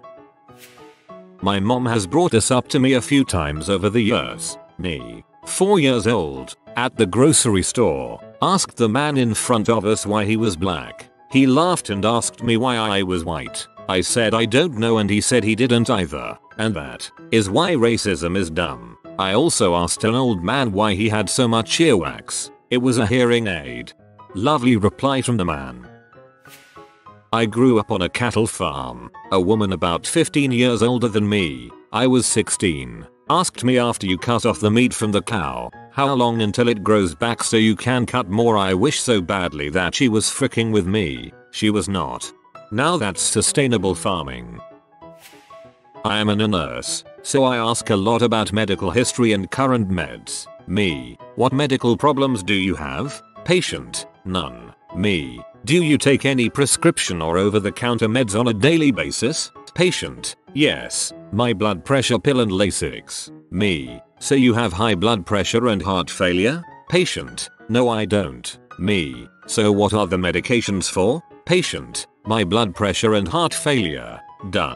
This happens all the time. It's also disturbing how many people have no idea what medications they take. That, and asking about family history. No, you are not at risk of developing cancer because your mother-in-law had it. I was in a briefing about sexual assault prevention, Air Force Group. The 06 asked us if a female subordinate came to you with allegations of sexual assault or harassment in the workplace, what would you do? A staff sergeant with zero fricks to give raised his hand and when called on said, "Sir, I gotta be honest, I wouldn't believe her." The whole room went silent and we watched the 06 burn a hole through this guy with his eyes. The 06 then said, "That is the worst possible answer you can give me, people." During a power cut, I lost faith in my entire family. My 8-year-old. Dad, can I watch TV? Me. The power's out. My wife, but you could use the laptop to watch Netflix until the battery goes. Me. Darling, the power's out. Wife. That's why he has to use the laptop. Me. But we have no internet while the power is out. Wife. Internet comes over cable, not the power lines. Me. The modem that brings us internet is plugged into the wall outlet. The powerless wall outlet. Because there's no power. Because the power's out. We have no internet. Wife. Well, try plugging it into a different wall outlet. That's when I just went upstairs. That's when I just went upstairs. Hopefully to plug it into another outlet. The moon's distance from the earth is less than 100 kilometers. When corrected, he just said, well, then it's probably 110 kilometers. If the moon was teleported to 110 kilometers away, we ought to prepare for Armageddon. I have posted this before, but I went to college in a small town and every Thursday they would have a mobile DMV. When I had to get my license renewed, they were having trouble with the internet. The woman in charge instructed the other woman working there to shake out all the wires because sometimes the information gets clogged up in them. On the flip side, I used to work for tech support for a large internet cable company. I ended up having to white lie to people and tell them to take the coax cable off the back and touch the tip, because sometimes static builds up and affects the picture. If I didn't say this absurd thing, people wouldn't actually do it. My friend who was a senior in high school thought senior discounts would apply to him. It led to an incredibly awkward back and forth between a Taco Bell worker. Shortly after 9/11, my wife and I were in the UK. On the way home, the customs officer at the airport was dead serious. "Officer, are you a US citizen?" Wife: "Yes." "Officer, it says here you were born in New Mexico. So when did you become a US citizen?" Wife: "At birth." "New Mexico is in the US." "Officer, no it isn't. It's in Mexico. That's why it has Mexico in the name. Just like New York is in York, which is in the UK. Not me, but my dad has heard. I set out all these bird feeders and bird baths, but not one bird comes to my yard. I bet it is all those pesticides that crop duster is laying down in the field." Local school board member, as they were standing in her 5-acre yard with 20 or more cats running around. So in actuality, she just established a very elaborate bird trap. Traveling back from Berlin to the UK, I was sat next to a couple whose conversation had me wondering if I was being secretly recorded. Woman to her husband: "I wish we had managed to get to the beach and the seaside in Berlin. It looks so lovely from up here. Do you think we'll go over the channel on the way home?" I'd prefer to go around and travel overland all the way. Is this Snowdon we're going over now? We're descending into Manchester. I think this is the same cloud we went through on our way out. I think this is the same cloud we went through on our way out. I'm going to say this at the end of the flight next time I fly, just to see the reactions. Co-worker at my old job while we were setting up for Black Friday. It's pretty crazy that Black Friday actually falls on a Friday this year. Tell them that Halloween falls on a Friday 13th this year. P.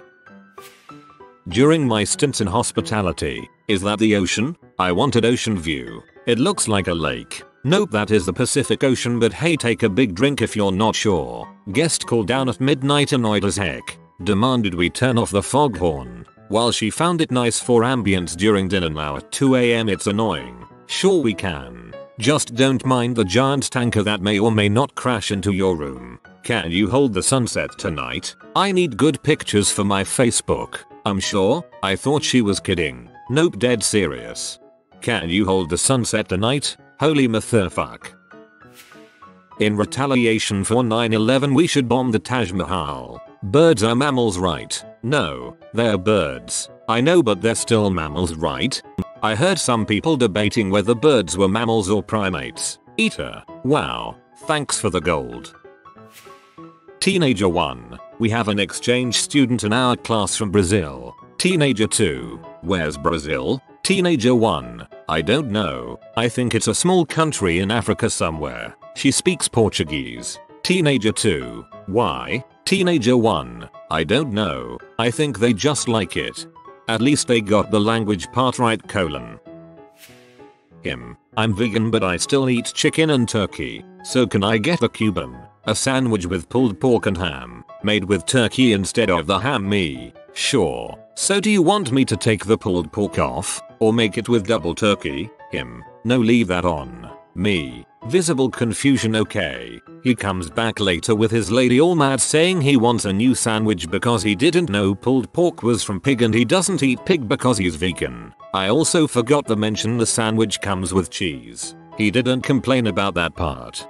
It honestly breaks my brain that people can become vegan without actually knowing what foods are made from animals. Not even obscure things like gelatin or hidden dairy content, but meat. Was leaving the theater after having watched Fellowship of the Ring. Overheard a guy tell his friend, I don't get it. How come it ended just like that? And the friend replied, Tolkien wrote the third already but he's still working on the second. Oh, and the first book will be made last. Don't forget. Went on a date and was trying get to know this girl. Me. What kind of food is your favorite? Girl. I really like Australian food. Me. Haha, yeah, like throw another shrimp on the barbie, haha. Girl. No, like real Australian food like they have at the Outback. Girl genuinely thought the restaurant the Outback Steakhouse was Australian food. Chickens are not animals, they crap eggs, said a friend who was trying to explain how she can eat poultry and be vegan at the same time. Pigs don't have blood. My co-worker trying to explain his belief that pigs don't have a heart, blood, or veins, which is why they're white meat. Her. Ivory comes from elephants. Ebony comes from rhinoceroses. Me. Ebony is a type of wood. Her. God, you're dumb boss. Me.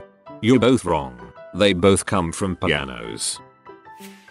Two grandmas talking in France. Well, there is definitely more wind ever since the fall of the Berlin Wall. They were dead serious. I heard that as a kid and I still laugh at it. I would have asked them if they remembered the archaic windy days of pre-wall Germany. There is a starlet in my country who's famous, I don't know, for being famous I guess. Here are some of best-ofs. Translated, I would bulldoze down Church of St. Donat, built in 9th century and build an older one. Greetings to my parents, especially mom and dad. I'd love to have more self-confidence in other people. I'm always included in mobbing. I have 5 mobile phones. She never ceases to amaze. E. For all those asking for a name, a redditor in the comments below mentions it. I'd love to have more self-confidence in other people. I don't care about logic. I agree. Maybe haven't heard, but the first time I purchased a coffee at a Starbucks, the barista asked me if I wanted it hot or cold. I said, what's the difference? She looked at me and just said, hot or cold. I heard two girls talking about baking when one said she wanted to try baking a bread at home but she didn't know how to make the crust of the bread. She also said she was thinking about baking the crust only because she liked it more than the rest of the bread. She truly thought that the crust was made separately. There is a Japanese bread in which the crust is made separate from a different dough, but that probably wasn't the case. P.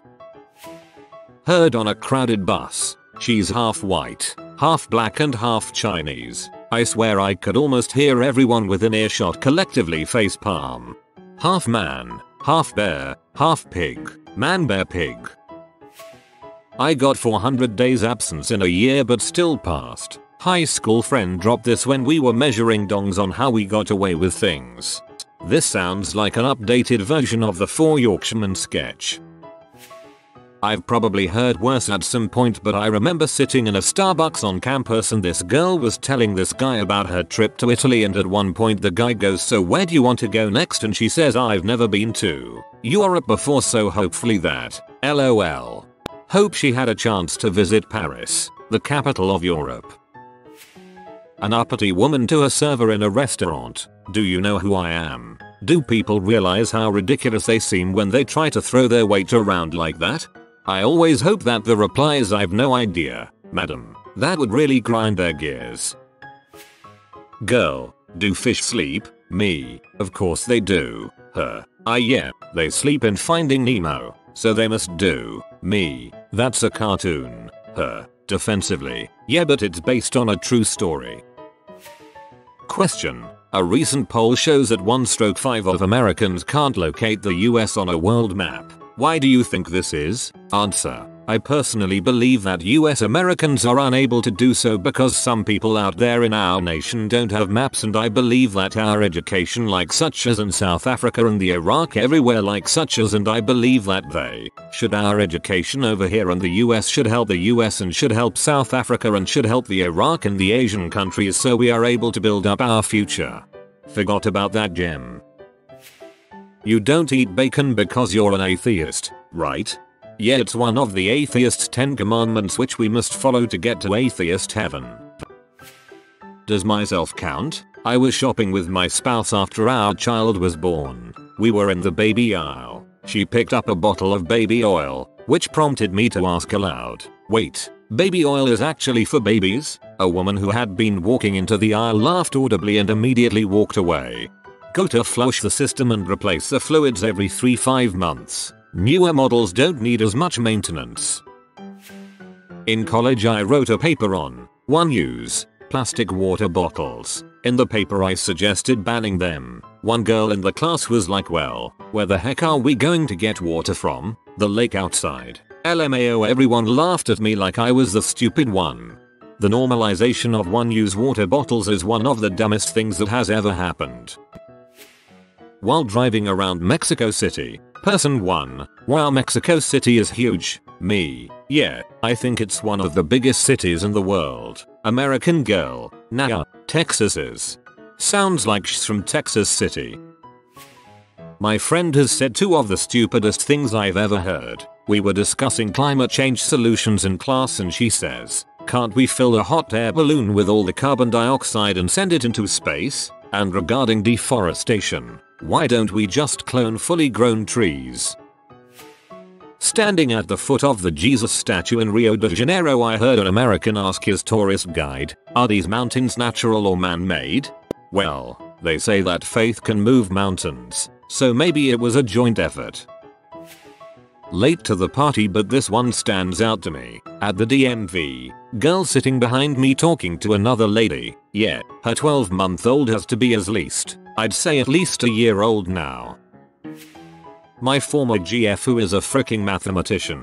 Argentina is in Europe. When I asked her why did she think that, her justification was that Messi plays for Barcelona and Spain is in Europe. Another former GF was constantly afraid Italians and or Germans might invade Greece anytime like they did in the past, and took me years to persuade her to visit Italy with me, where she at last understood Italians are like us and friendly as heck. She hadn't left Greece ever before. The complete and utter lack of any geopolitical knowledge of people baffles me. I have more examples like these from more people, and I blame the education system for not making history and geography fun for the kids. As an Argentinian, I can assure you we are in Europe, but only Buenos Aires. Or at least that's what we seem to think. A bit late to the party, but I heard a woman explain to another woman how planes don't actually fly from America to Europe. They just hang in the sky motionless while the earth moves below them, until Europe appears and then they land. Imagine a debate between this woman and a flat earther. I was visiting Stanford when my friend and I saw a student and her friend walk up to an autonomous security robot and shout, "Oh my god, how did they fit someone in there?" What are you talking about? Bread doesn't go bad. My roommate getting ready to make a sandwich with a green and purple 3-month-old loaf of bread. Honestly, Family Feud is filled with such amazing examples. Q. At what month of pregnancy does a woman begin to look pregnant? A. September. Q. Name a state from the letter M. A. Mexico. Q. Name an animal with 3 letters in its name. A. I kid you not, he said, with full confidence. Alligator. Q. Name something that comes with a summer storm. A. Apparently snow. Q. Name one thing that follows the work pork. A. A pine. Q. Name a brand of fuel. A. First guy said regular and the next guy said ethyl. Q. What does your husband do when he runs out of clean underwear? A. He takes a pair of mine, as said by wife. Q. Name a famous Willy. A. Willy the Pooh. I love this show so much. Q. Tell me a man's name that starts with K-A. Kentucky Fried Chicken. Q. Name something only worn by children. A. Clothes. Q. Name a part of a telephone. A. The bottom part. My cousin is a good guy, but he doesn't think before he talks. One time we were at this event and the guy speaking, a white guy, gave a shout out to his son. My cousin looks at the kid and goes, "Wow, that kid's legit Chinese." Yes. People can adopt kids or have interracial marriages. What a concept. Needless to say, I pretended like I didn't know him for a while. He doesn't think before he talks. Yes. People can adopt kids or have interracial marriages. What a concept. You were probably exactly right about the didn't think thing. I think we've all said things when we were surprised, even though we actually knew better. My gym has just refinished the men's locker room. It came out that there would only be personal showers, not community ones. I overheard 2 gentlemen in their 60s 70s. This is all because of the millennials. What are millennials? Younger people. You know they've never been in the army or navy. What's the stupidest thing you've ever done because of your anger? I am gonna go ahead and say I'm not the only one who has been mad and punched something too hard, injured my hand, and just became even more enraged in pain. Dropped new phone in parking lot, punched side of car, had cracked phone and dented car. Anger is dumb. When I was an early teen, I was playing in a baseball game. I was up to bat and the crazy parents of the other team were talking crap to me, really pilling it on an inappropriate. I grounded out to third, which made me snap. I turned to the crap talkers, grabbed myself and screamed, "Suck my freaking dong." To this day I am embarrassed for how I acted even as a 14-year-old. Yet, in my opinion, your behavior was completely justified. Your only mistake was apologizing. Frick those parents, and people like them. When I was in law school, I was having a particularly difficult time with my computer. I couldn't open something or save a file or whatever, and in my frustration I slammed my computer down on the surface in front of me. I thought that since I was sitting on my bed nothing would happen. Wrong. Whatever I did fricked up my computer to the point where they couldn't recover any files or fix my computer. So I had to buy a new one and I had to start my assignment all over again. Probably hit the HDD while it was reading something. I did the same thing. In an instant all files were gone. I could replace the HDD, though. I started fighting with a mascot guy dressed up as Mickey Mouse. It was in one of the most popular tourist places in my country, so a lot of people around. He kicked the crap out of me.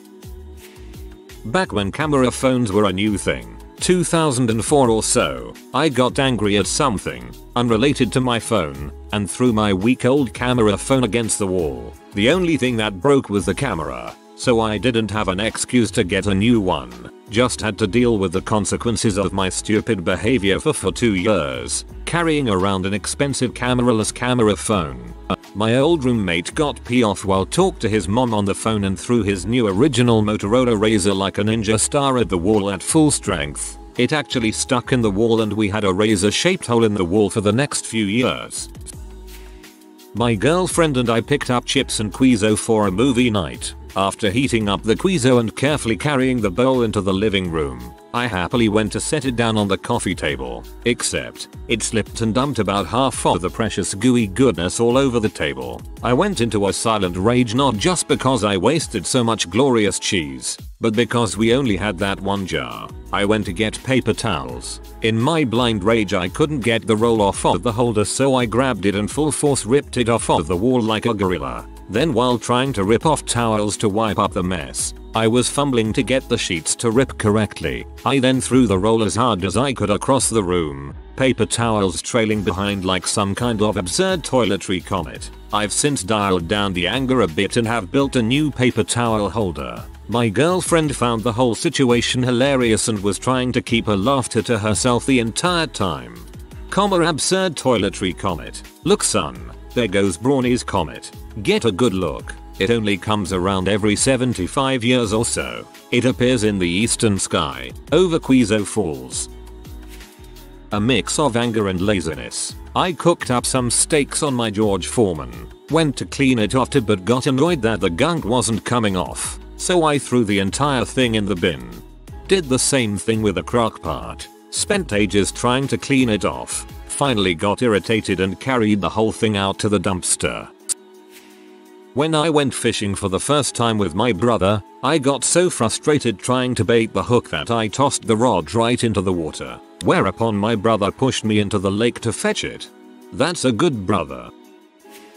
Ripped a 1990 vintage England shirt up when we got knocked out of Euro 96. Literally ripped it off myself like the Hulk. SMH. One of the very few regrets I've ever had in life.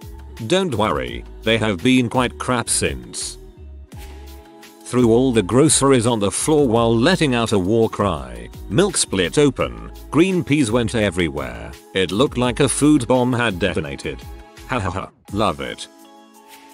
My wireless router, so I ripped the cables from it, spiked it hard enough on the ground to dent my hardwood floor and fracture the board inside of it. P that I hurt my floor. I took the router into my kitchen and stabbed it so much so hard with a screwdriver the screwdriver broke and stabbed me. I like how all you had to say was my wireless router and everyone gets it. Punched a hole through my dash because my CD player skipped after hitting a bump. I immediately quit taking the antidepressant I was on because that was so far out of character for me. Never done anything like it before or since. As I was watching Gurren Lagann, my brother of age 10 pooped in front of the television. So as a big brother, I helped him clean off the crap. As I was wiping his crap off the floor, he got annoying. He splashed his crap around and asked stupid questions. Got annoyed, and in my anger, I bashed his head at the wall. After a few moments, blood dripped from his forehead, then drips turned to stream. I immediately grabbed another towel and wiped his forehead, and as I do, I felt guilty of my actions and started to cry. As he described, he never felt that much pain as I would expect. As of now, the part of his head where I hit him never sprouted hair anymore. On that day, Mom discovered me covered in poop, blood and tears. When I was young I got angry at Cartoon Network for taking DBZ off at night and replacing it with YUGO. I was so upset I started stabbing my YUGO cards with a crappy knife and ending up cutting my hand pretty bad. Instant regret. Broke my $120 Logitech headset because I nerd rage while playing League. Also busted the hard drive on my laptop because of League. Also punched a hole in my desk because of LOL. I stopped playing League. I had similar stuff happen because of PUBG. I play that game in small doses now and I ensure I don't take it seriously. I ripped my Nintendo 64 out of my cabinet, walked out my front door and threw it off the 4th floor balcony onto the flight line fence on a military base in Italy. They did not admire the good distance I got. Rip in spaghetti never forgetti. Blew up a $5,000 engine. I had a really crappy day and decided I'd take my project car for a spin. The engine was freshly rebuilt and still in the break-in period. I took it out and was redlining it through the mountains when a piston seized and blew out the crankcase. Brand new engine was toast. This is why I love games like BeamNG Drive. It's so satisfying to pulverize a car into dust, but without it being your car. Rather than because of, my stupidest anger itself was yelling at a box of pasta for falling off a shelf as if it were a human that fricked up and could understand what I was saying, at the end of what was already a really bad day. I can't stop imagining a grown man yelling swear words at the top of his lungs at a box of spaghetti on the floor. While I was already pee, I opened the fridge and a plastic bottle of mayonnaise fell on my foot. That made my last bit of sanity perish. I grabbed the bottle and threw it to the ground, which made the cap break off and proceeded to kick it through the room, splattering mayonnaise everywhere. Spent the next few hours getting screamed at by my mother and cleaning the mayonnaise off the floor and walls. I was 7 months pregnant when I get a call from my sister crying that some girls showed up at her house and beat her up in the driveway. In my crazy big sister pregnant hormonal state, I thought it was a good idea to grab a pellet gun I had, hop in the car and chase the bee down, waving it at them and threatening their lives. This was 18 years ago and I'm still so grateful nobody called the cops on me. I've also been known to throw phone books at people when I'm mad. For some reason there's always a phone book nearby when I'm pee at my siblings. Pretty sure they're the only reason they still exist in my world. For throwing. But Gary, everybody uses the online phone directories now. We don't need to keep making phone books. No, Bob. There's people out there that need them. When I was like 13 I had a flip phone, and I was a little salty about it. Me. This phone sucks. Dad, it's a great phone. What do you mean? Me. Snaps phone in half and throws it across the room. I got very little sleep the night before and was arguing about some dumb stuff. I didn't get a replacement phone until I was 14. It was another flip phone. When I was young, I just hit a girl in the face because my friends constantly repeated to me that I was in love with her. So I got angry and wanted to prove that they were wrong. You took out your anger on the wrong person there, mate. That is absolutely infuriating though. I'm still a little mad at some of my friends for doing a similar thing a couple of years ago. Punched computer screen. Hurt my hand, broke the screen. Doesn't sound too out there. Did I mention that I did it over a bloody game of hearts? Girlfriend revealed to me she was faking it for my benefit. Something I had said before was a horrible idea due to my insecurities. My depression-related stress boiled over and I got aggressive. Immediately regretted it. Went to therapy and eventually broke up. Thankfully I am now in a much healthier position and am 3.5 years into a relationship with a wonderful lady. Ex last I checked has successfully completed chef school and is in a relationship with someone better for her. Smiles all around. D. In my youth I brake checked a guy who was tailgating me. His car fishtailed then ended up spinning and stopping 180 degrees toward oncoming traffic. My anger at being tailgated could have caused harm to him or other innocent people. I've never pulled that stunt since, even though tailgaters still pee me off. What you do when someone is on your butt is just start slowing down. Very slowly. Foot still on the gas, but not enough to maintain speed so you're losing a few mph per minute. Eventually you'll be going at or under the speed limit, forcing the tailgater to deal with it or get around you. It's not particularly aggressive, but it is effective. Punched a girl in the face in the middle of class and then walked out. Yes, she deserved it, but I shouldn't have done it. Would like to hear more about this one. My girlfriend is great at planning things ahead of time, but I am great at getting us out the door. She was lollygagging one day, and I said, "Honey, are we leaving or are you sorting the mail?" "We're leaving." "It looks a lot like you're sorting the mail. What am I missing?" It doesn't sound terribly mean, but you should have heard the tone of voice I used. It was very mean. I apologized like 3 minutes later. No lollygagging. Not the stupidest, but the funniest. I was off of my bipolar meds, and I got so mad that I was having pizza for dinner that I started sobbing. My dad grounded me from my GamerCube one time because I said suck my butt bitch boy when he asked me to do the dishes, so I stole his phone and took a bunch of pictures of my dong and emailed them to all his co-workers with a follow-up email that said, "Oh no, my sexy butt son must have taken my phone again, haha sorry fellas." And not an hour later the cops showed up to my house and Batista bombed my dad through my dad through my dad through my dad through my dad through my dad through my dad. Moral of the story is if you're reading this, dad, I am coming for you when they release you from prison in 2022. Nobody takes my freaking GamerCube away.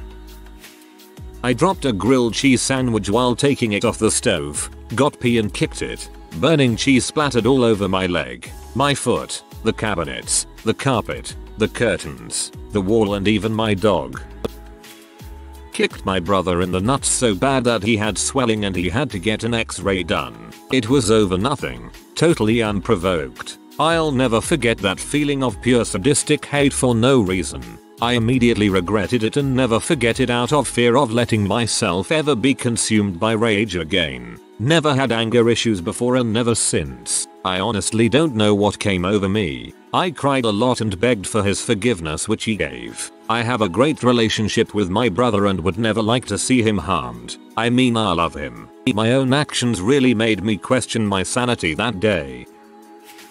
I was on my lunch break and had stopped at Mickey D's for some delicious nuggets. I'm one of the few who likes honey with their nuggets, instead of the regular sauces. So, after waiting in the drive-thru line for freaking ever, I finally get my food and head back to work with minutes to spare. Now, let me preface this next part by saying that more than once, I've been given honey mustard instead of honey for my nuggets, and it's one of those stupid things that gets me irrationally pee off. If I wanted honey mustard, I would have asked for it. How hard is that frick? Anyhow, back to our story. I'm waiting to turn into the parking lot at work, and I reach into my nuggets bag to make sure I got the right sauce, knowing full well I won't have time to go back if it's wrong. I know as soon as my fingers touch the sauce packet. Fricking honey mustard. I pull that sucker out of the bag like it owes me money, and in a blind rage, I throw it as hard as I can.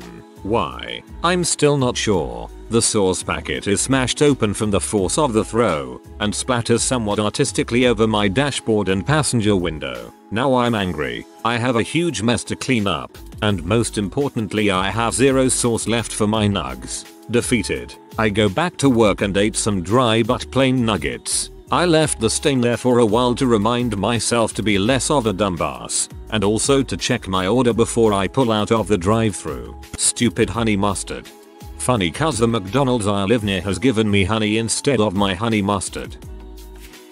Pretended I was driving my friend's car when she got caught by a speed camera. We have a system called penalty points. If you get 12 points your license is revoked for a year. She had 9 points. Her speeding offense would have given her another 3 and she'd have lost her license. I filled in the form and said I was driving. I had 0 points, so it would have been fine for me. Police turned up at my house to arrest me for having no insurance to drive her car, and I couldn't admit the lie or we would both been screwed. I got banned from driving for 6 months and a fine for having no insurance :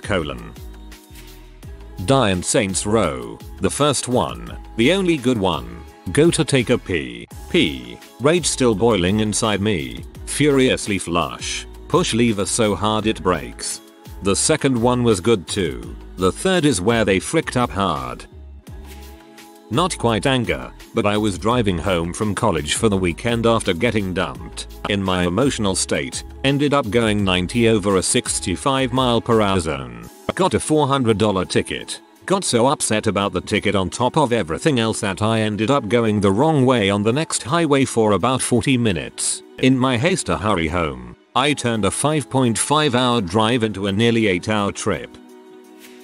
I was playing GoldenEye for Nintendo 64 and trying to get the invincibility cheat. To unlock it you have to beat the facility on 00 agent in under 2 minutes. For that to even be possible, the scientist has to spawn in one specific location, so it's only possible 20% of the time. One time I was doing great, and the scientist was exactly where he needed to be. I rushed through the end of the level, opened the doors, got to the victory screen, and saw my time. 2:01. I was so angry I threw my controller. turned around and punched a hole in my closet door. My dad was not happy with that. I work at a bank and I really didn't want to work that day cause I hated the manager at that branch. I was helping another bank branch that day, so I went to the break room and set the electrical box on fire. Got off work for the day and that branch got closed for a week. Holy crap, that's insanely reckless.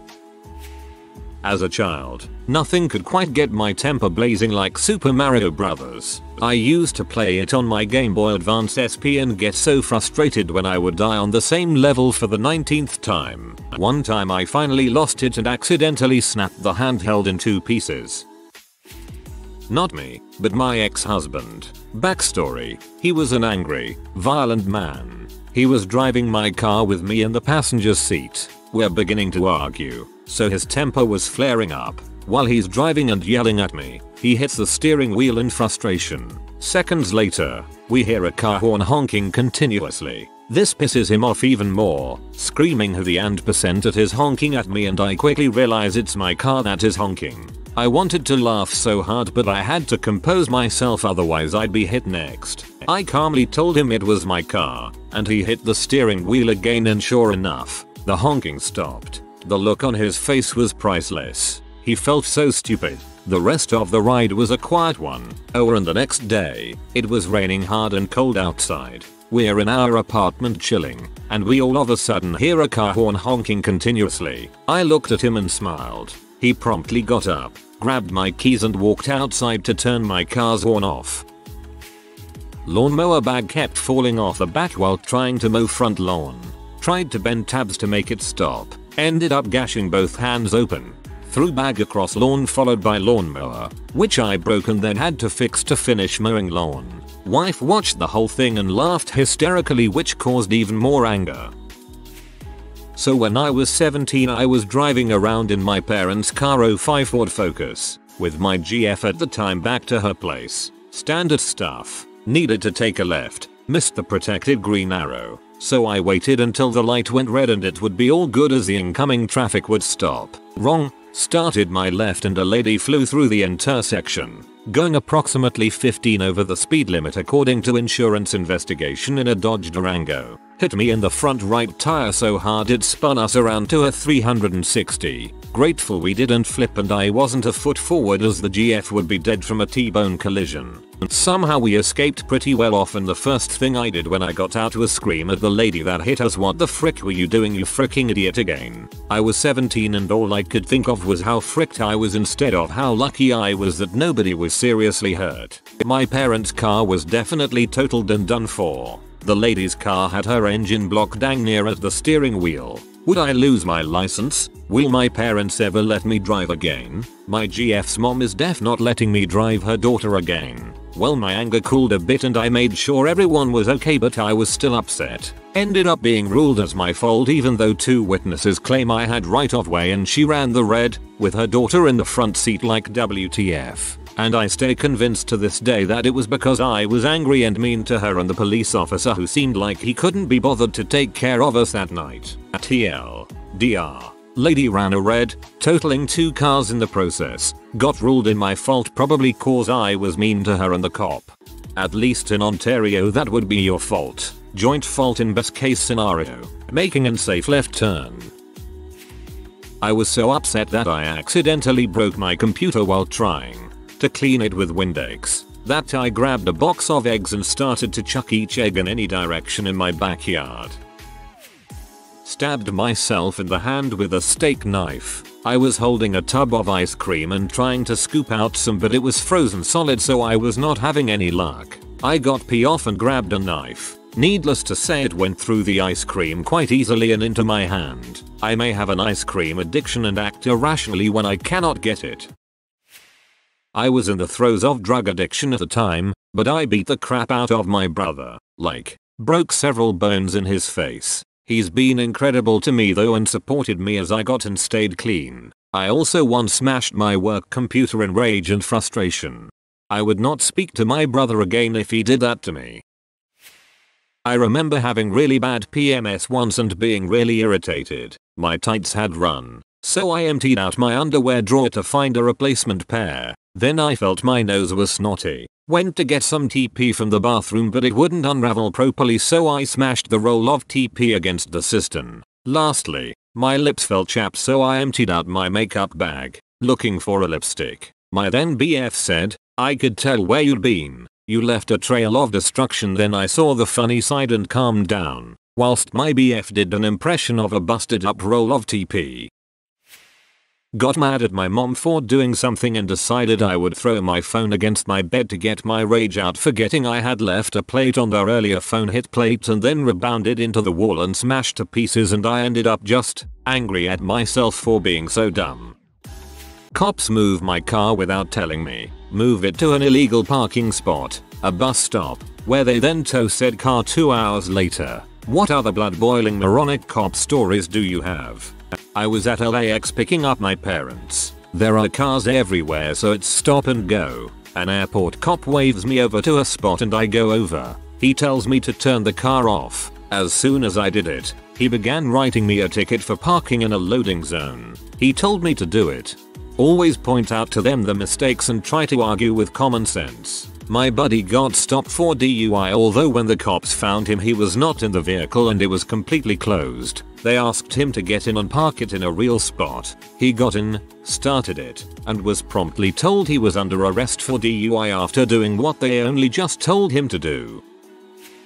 My car was parked on the street legally in the town my college inhabits, and my car got hit so hard by another car that the force drove it up partially on the curb. I go back to my car and there's a ticket for parking on the sidewalk on my windshield by the campus police. I pretty much tore that police station a new one.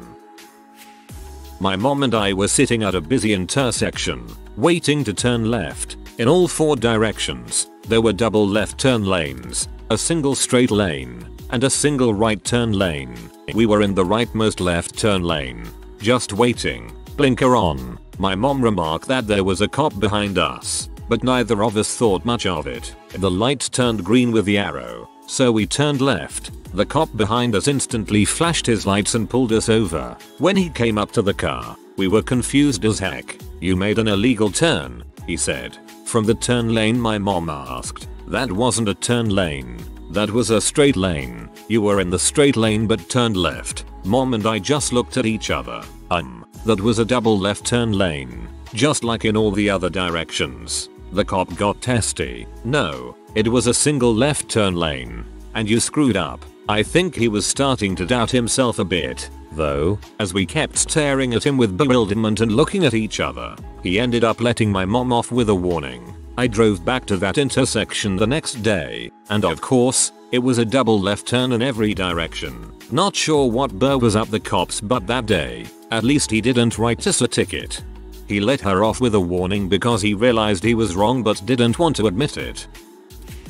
My stepdad is diabetic, so me and my mom were somewhat trained to deal with diabetic emergencies. One night, he goes into hypoglycemia and isn't responsive. There's blood everywhere. Later on we found out he'd bit his tongue during the episode, and he's just generally seizing and scaring the crap out of us. Naturally, we called an ambulance. I had to stay home. My mom took the car and followed the ambulance. As she arrives at the hospital, she frantically tries to find a parking spot. She sees a cop and asks him if parking at the spot she's at is alright. The cop says no, it's a no parking zone, but since it's an emergency and she's just trailing the ambulance, she can park there and he'll take care of it. After the returns to the vehicle a few hours later, ticketed for a parking violation by the same cop who told her to park there. As for my stepdad, he got better.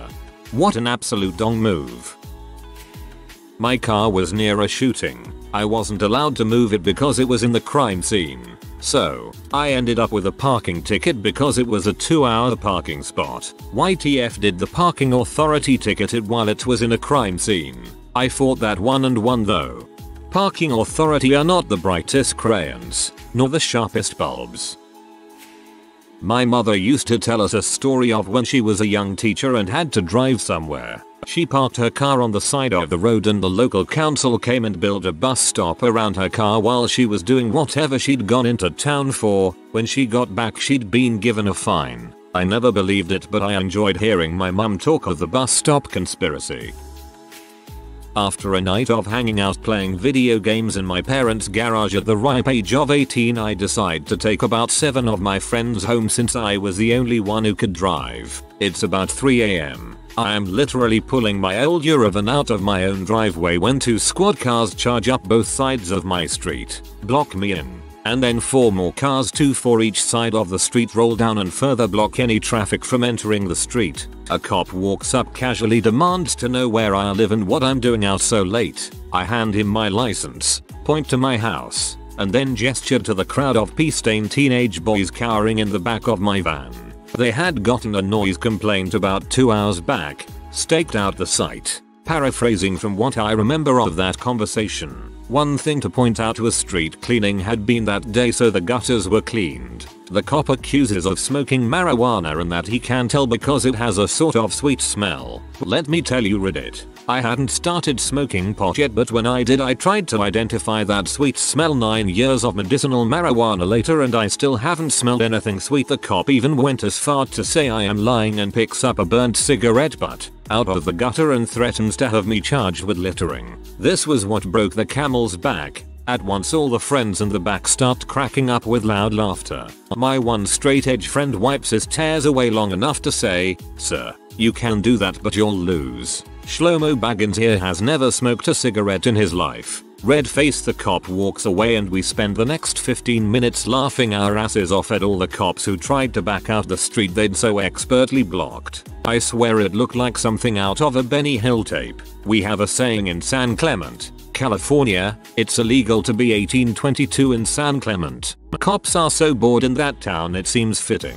Side note, I found out the next day that cigarette butt had belonged to the one friend who walked home. He saw all the cops, tossed his butt and dived under a car and watched the whole thing scared shitless. Sounds like my town. Our cops have 4-wheelers just so they can bust kids for drinking in their backyards. Most backyards are about a square acre. It was my birthday and I was just getting out of school. I pull out of the parking lot behind 2 buses with another bus behind me. Somehow the cop thinks I was going 40 in the 20 but the buses were doing the speed limit. So I get hit with like a $350 ticket that the court refuses to lower because it was in a school zone. TLDR. Stuck between school buses, cop thinks I was speeding. Hit with a huge ticket. My brother and I both had nice cars when we were in high school. The deal with my parents was that if we worked and had good grades, they would buy us each a nice car. My brother had an older Corvette which he took great care of. One night, he and some friends are hanging out at Sonic eating ice cream and shakes and just shooting the crap. They're leaning against the hood of my brother's car and one of the girls spills her peanut butter ice cream explosion mouthgasm, or whatever they sell there, on his car. So they all decide to drive to the car wash about 3 blocks away and wash it off. Little did they know, 2 police officers had been watching them because they assumed that a high school kid with a nice car absolutely must be a drug dealer. My brother did not do drugs. When they get to the car wash, the cops pull in all FBI raid style and handcuff my brother and his friends and then break out the drug dog. The dog commences to lick the peanut butter ice cream which has been clearly spilled on the hood. This causes the 2 officers to get huge cop boners because they classify that as a hit, meaning that drugs are in the car. They proceed to search his car and call my parents, informing them that my brother is going to be arrested for possession of drugs. There was one little problem. They didn't find any motherfucking drugs. My mom and dad jump in their car and haul butt to the car wash, ready to beat the crap out of my brother for being so dang stupid. They arrive and are informed of the situation. My dad immediately begins to attempt to strangle the officer in charge for being such a motherfucking piece of crap imbecile. How my dad didn't get arrested for trying to kick that cop's butt is a mystery to me. The cops finally release my brother and his friends after my mom points out that there is ice cream on the hood and the cops refuse to demonstrate that the dog was signaling for drug possession and not just licking some delicious peanut butter ice cream. Not even an apology was given. TLDR. A police dog's love of peanut butter ice cream leads to my brother being handcuffed and my dad attempts to beat the crap out of an officer. Drug dogs are a load of bulls. So many tests have been done to show how more often than not dogs are influenced into false hits by their handlers. The only real place I could see drug dogs being reasonable, risk of false hits versus risk of not checking at all, would be places like airports when they have them just sniffing luggage and whatnot. Worst case they open someone's bags for no reason. I was waiting outside my friend's dorm building at 2 AM waiting for pizza that we ordered. Pizza guy came, gave me my pizza, and I tried to go back in the building but the door was locked and I didn't have a ID that could get me into the building. So I knocked on the glass door to try and get the person attention who was on the phone inside. Then I just got tackled to the ground and someone is yelling calm down. I replied okay, then they put handcuffs on me. I was completely confused because I was drunk and I thought it was a friend who tackled me, not a cop. This cop kept screaming at me to calm down while I was just sitting on the ground not doing anything or saying anything. Then the pizza guy goes over to cop. I saw the whole thing and this isn't justified. He started asking the cop for his badge number so he can report him for tackling and handcuffing me for no reason. Eventually, after they had a yelling battle, the cop let me go but I lost a pizza. TLDR, cop ruined my pizza. If by justice you mean spending countless hours to break even at no punishment to the guilty parties, then yeah, justice. Good point. Damn it. I have not once, not twice, but 3 times almost been run over by a cop while riding my bicycle. They don't seem to think red lights or stop signs apply to them. And here is a NSFL story. Seriously, don't freaking read this. It is not funny. It's probably not even interesting. And I'm not a good storyteller. But it feels good to get it out of my brain every so often. I was in Guatemala, on the highway heading back to the airport in Guatemala City. There are cops everywhere in Guatemala. Not the kind that pull you over for speeding, but the kind that carry huge automatic weapons that are looking for anyone involved in drug trafficking. Or whatever else, I don't know. Anyway, they would ride 2 cops on a tiny little motorcycle, totally unsafe. While driving our rental truck down the highway that day, one of these pairs of motorcycle cops was weaving through traffic, cut me off, and I almost hit them. My husband nervously half joked, "Oh, don't hit the cops. Haha." Not 10 seconds later, the same idiot police ran into the back of a small pickup 2 vehicles in front of us, spilled off their bike, and were run over by a large, heavy, dump truck type thing.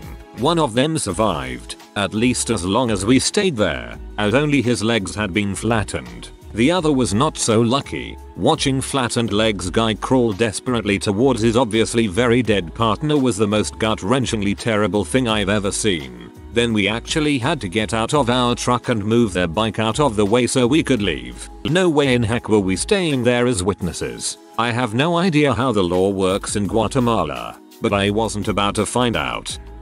Flattened legs guy. I know this isn't supposed to be funny, but got pulled over in Louisiana. First question out of his mouth is, "Do you have any large amounts of money anywhere in the car?" I said yes. I have $100 in the glove box. This was 1995 and I was a broke college student. That was real money then.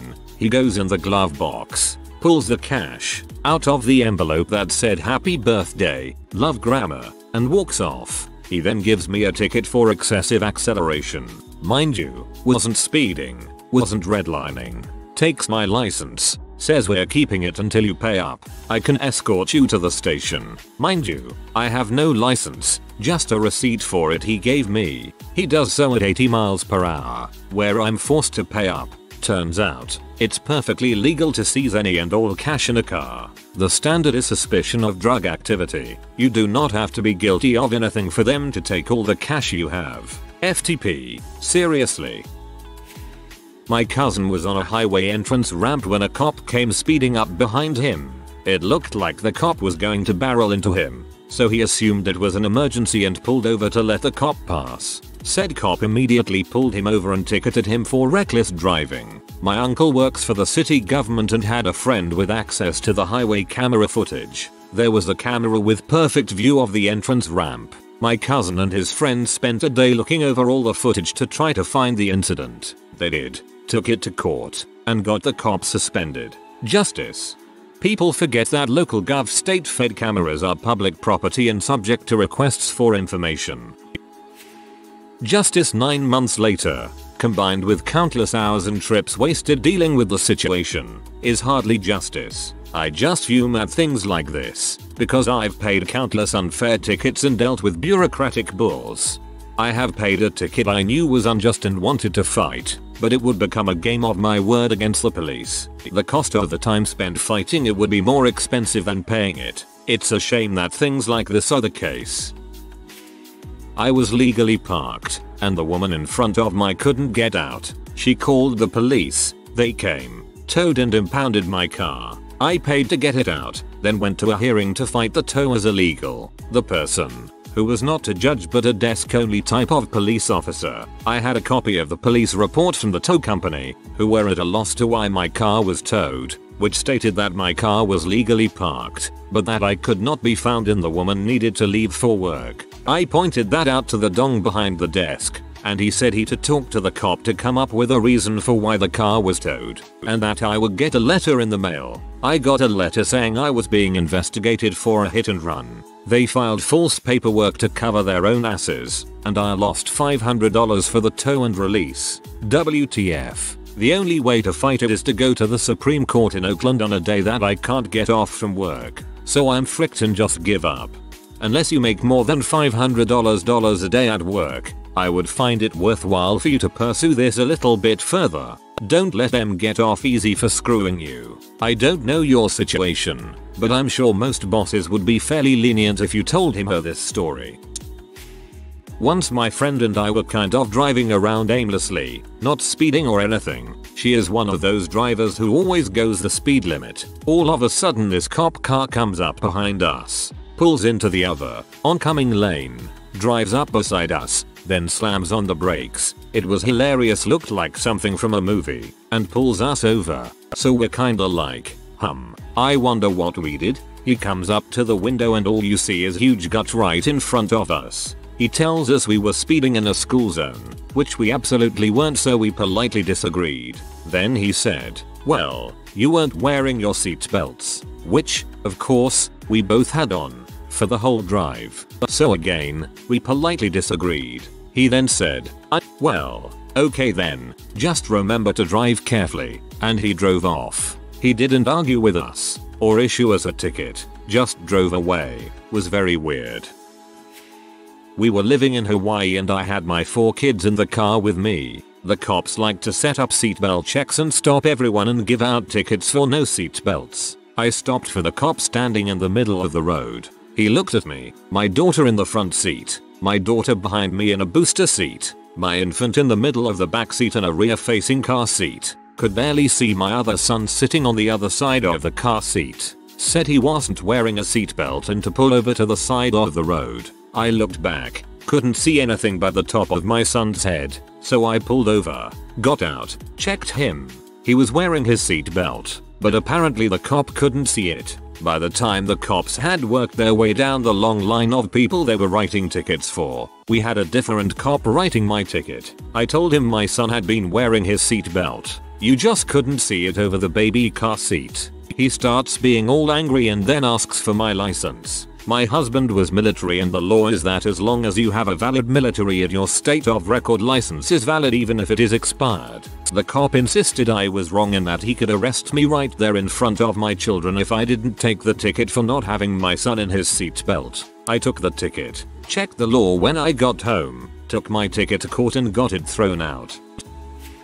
One time I was visiting a friend of mine who lived about an hour from where I live. When I was walking back to where I parked my car, there were 2 police officers in my backseat tearing my car apart for drugs, open alcohol bottles. As I approached and asked why this was happening, their response was, "We got a call that you are here drinking and are planning on driving home drunk." I had not had any sip of alcohol, but officers refused to breathalyze me using "you're destroyed. Just look at you" as their response. Apparently I always look drunk. They didn't find anything incriminating in my car, or so I thought. A young officer walked up to me with a blue rag he found, used to open my oil tank, and said, "Oh, so you're a Crip? Why don't you throw up some freaking gang signs and maybe if you doth them right we'll let you go." I told him he was being ridiculous. I am far from a gang member and he was just trying to set me off. I was told that I had 45 minutes to get a ride home, an hour away at 1 AM, or I'd be arrested. Luckily I got the ride, but my car was towed and a 12-hour hold was put on it. I ended up paying $280 for not drinking or driving,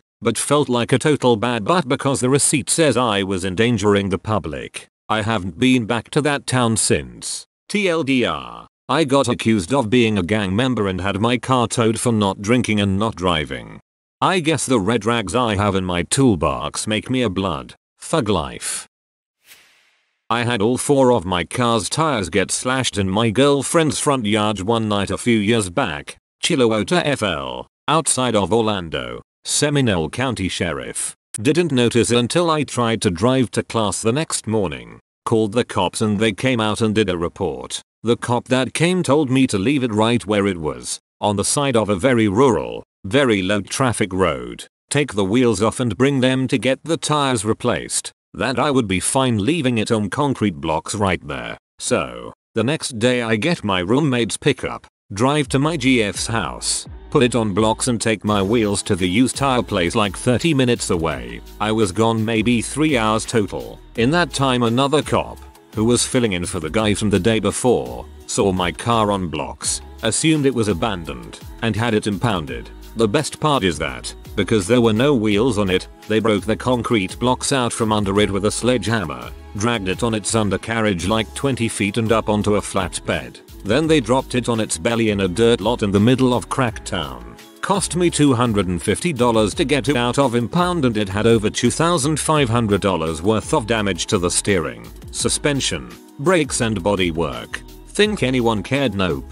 Poor as F college student me got screwed. On the night my college won a sports championship, every house on my street was going absolutely nuts. Thousands of people screaming up and down the street. At about 2 AM, the raging had subsided and me and a few friends were just sitting on the couch, sipping some beer and drinking in the sweet taste of victory when all of a sudden about 3 cops bust through the front door demanding everyone leave immediately. Caught off guard, me and my friends kind of chuckle to ourselves at how ridiculous this cop looks and he sees me and screams, "You're not 21. Get out of here, I'm 22. But seeing as the night was pretty much over I reluctantly comply with the officer's request and leave the house. I walk down to the sidewalk and begin telling a couple friends who happened to be there what had just gone down when all of a sudden the cop storms back out of the house and starts yelling at me to leave again. "Where do you propose I go? My act is on the opposite side of the city and you kicked me out of where I was sleeping," I replied. Then he and 2 other cops proceed to spear me to the ground, smashing my face against the dirt with their elbow, wielding batons to anyone else who dare help me out while I'm getting the absolute crap beat out of me. Then they arrest me and take me to jail. Sweet. TLDR. I must live in North Korea. You could have totally gone to court with a case for abuse, because you had several witnesses that could say you weren't being unruly or whatever. The cops raided my house on accident. They were supposed to raid the house next door. This was when I was a senior in high school, and I was living with my mom, and she had rented a room out to a local college student. Well, that student left a small heart-shaped box that my mom found while cleaning the room after the roomie had left. Well, when the cops were there, they looked in the box, now in my mom's room, and it had a pinky nail-sized piece of psilocybin mushroom in it. So since they spent the tax dollars on the wrong house, they took my mom in for possession. So, my mom was like 47, in jail for almost a week. Oh, they found my bong, but left it for some reason. Really hope that all charges were dropped, and your mom sued the crap out of them. If the warrant was for the house next door, they had no legal right to be in your house, meaning they could have found a dead body in your house, and still would not have the legal right to charge you for the crime. This was posted in a local forum by a construction site manager. It boggles the mind. Ring, ring. Me. Hello? Our city police department. Hi, this is Officer X from the police department. I am calling about the officer you had at your job site for your delivery yesterday. Me. Yes. PD, you didn't pay him enough. You owe us another $40. Me. Officer, I paid him $160, which is a 4-hour rate. Our city has a 4-hour minimum. Although he was only here for a quick 15-minute delivery. I didn't even complain that he was 2 hours late. He was supposed to be here at 12. So, I don't understand. How did I not pay him enough? PD, well, they get time and half after 4 PM. I understand that he was late, but he technically started at 2 p.m. So, from 2:04 he gets $80, and from 4:06 another $120. Me. Come again? PD, I know he should have been there at 12, but he was late. It still doesn't change the fact that he started when he did, which is 2 p.m. As you know, according to the union rules, we have a 4-hour minimum, so he technically worked till 6 p.m. And after 4 p.m, they get time and half. Me, are you listening to yourself? PD, haha, I don't make up the rules. Me, I understand that, but 1, you want me to pay for a 4-hour service, which was only 15 minutes. 2, you also want me to pay time and half for a time the officer had already left. 3, and ignore that the officer should have been there at 12 instead of 2 p.m. PD, yes. Me, and you wonder why investors refuse to do business in this city? Why last year, you came close to laying off 80 officers because of budget cuts. PD, I know it sounds ridiculous. My response, I'll let my supervisor know. Thanks for calling. Then hang up and pretend like the call never happened. Fight bureaucracy with bureaucracy. There was a picture set floating around a couple years ago showing a car, in England, I think, that was legally parked on the street. The city changed it to no parking while the couple that owned the car were on vacation. To mark no parking in whatever area this was, they painted a red line along the curb. So they brought in some kind of crane, lifted the car, painted the line, put the car back, then started piling the tickets on the car. I think they came back to 3,000 British pounds of tickets from whatever version of the story I read. Very possibly fiction, though. I've seen a cabbie stop at a yellow light, rear. Then the cop behind him wailed on the horn until the cab ran the now red light. The cop then ran the red behind him. No lights on or anything. I half expected the cop to pull the cab over for running the light but didn't. This happened to me in August of 2002, I believe. I was delivering pizzas around 2:30 in the afternoon in a not so good neighborhood. They didn't give us car toppers as it was a robbery magnet in that part of town. I had just completed delivery 2 of 3 and was on my way to the last one.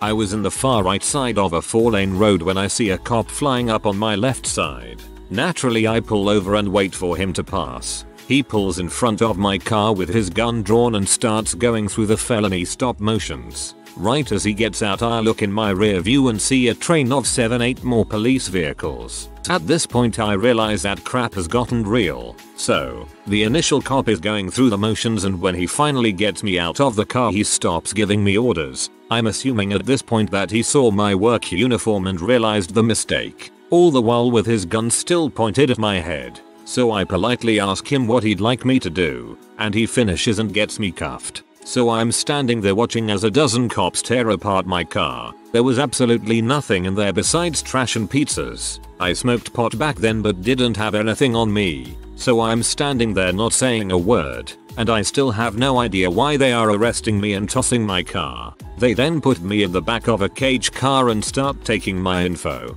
and what I'm assuming was a supervisor flings open the back door and tells me that the judge will go a lot easier on me if you try and go to treatment before trial. Admit you have a problem and it'll be better for you, to which I respond, I'm sorry sir, but I have no idea what you're talking about. He doesn't like this answer and starts yelling something incoherent. So they start driving and I ask where we are going. They say to jail. Oh good. I'm held for 24 hours and finally released with a first-degree misdemeanor for soliciting drug sales, for attempting to purchase a 20-piece of crack C from an undercover officer, a drug that even to this day, I've never even seen, let alone done. Got a lawyer who insisted he'd get me off and we'd even get some damages from a civil trial. Never happened. Got plead out and had to do an intervention program, and the charges were essentially dropped. TLDR. Pulled over while delivering pizzas for supposedly trying to buy crack. I wasn't. Arrested and charged with misdemeanor.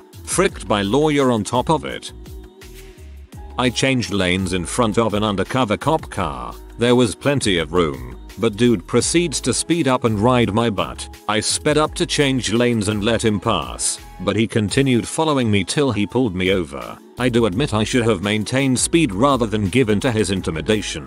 Dude gave me 3 tickets and was a total prick. even when I was trying to be nice and cooperative. I found out today he was busted by his own department for DUI on duty last week. Thank you, universe.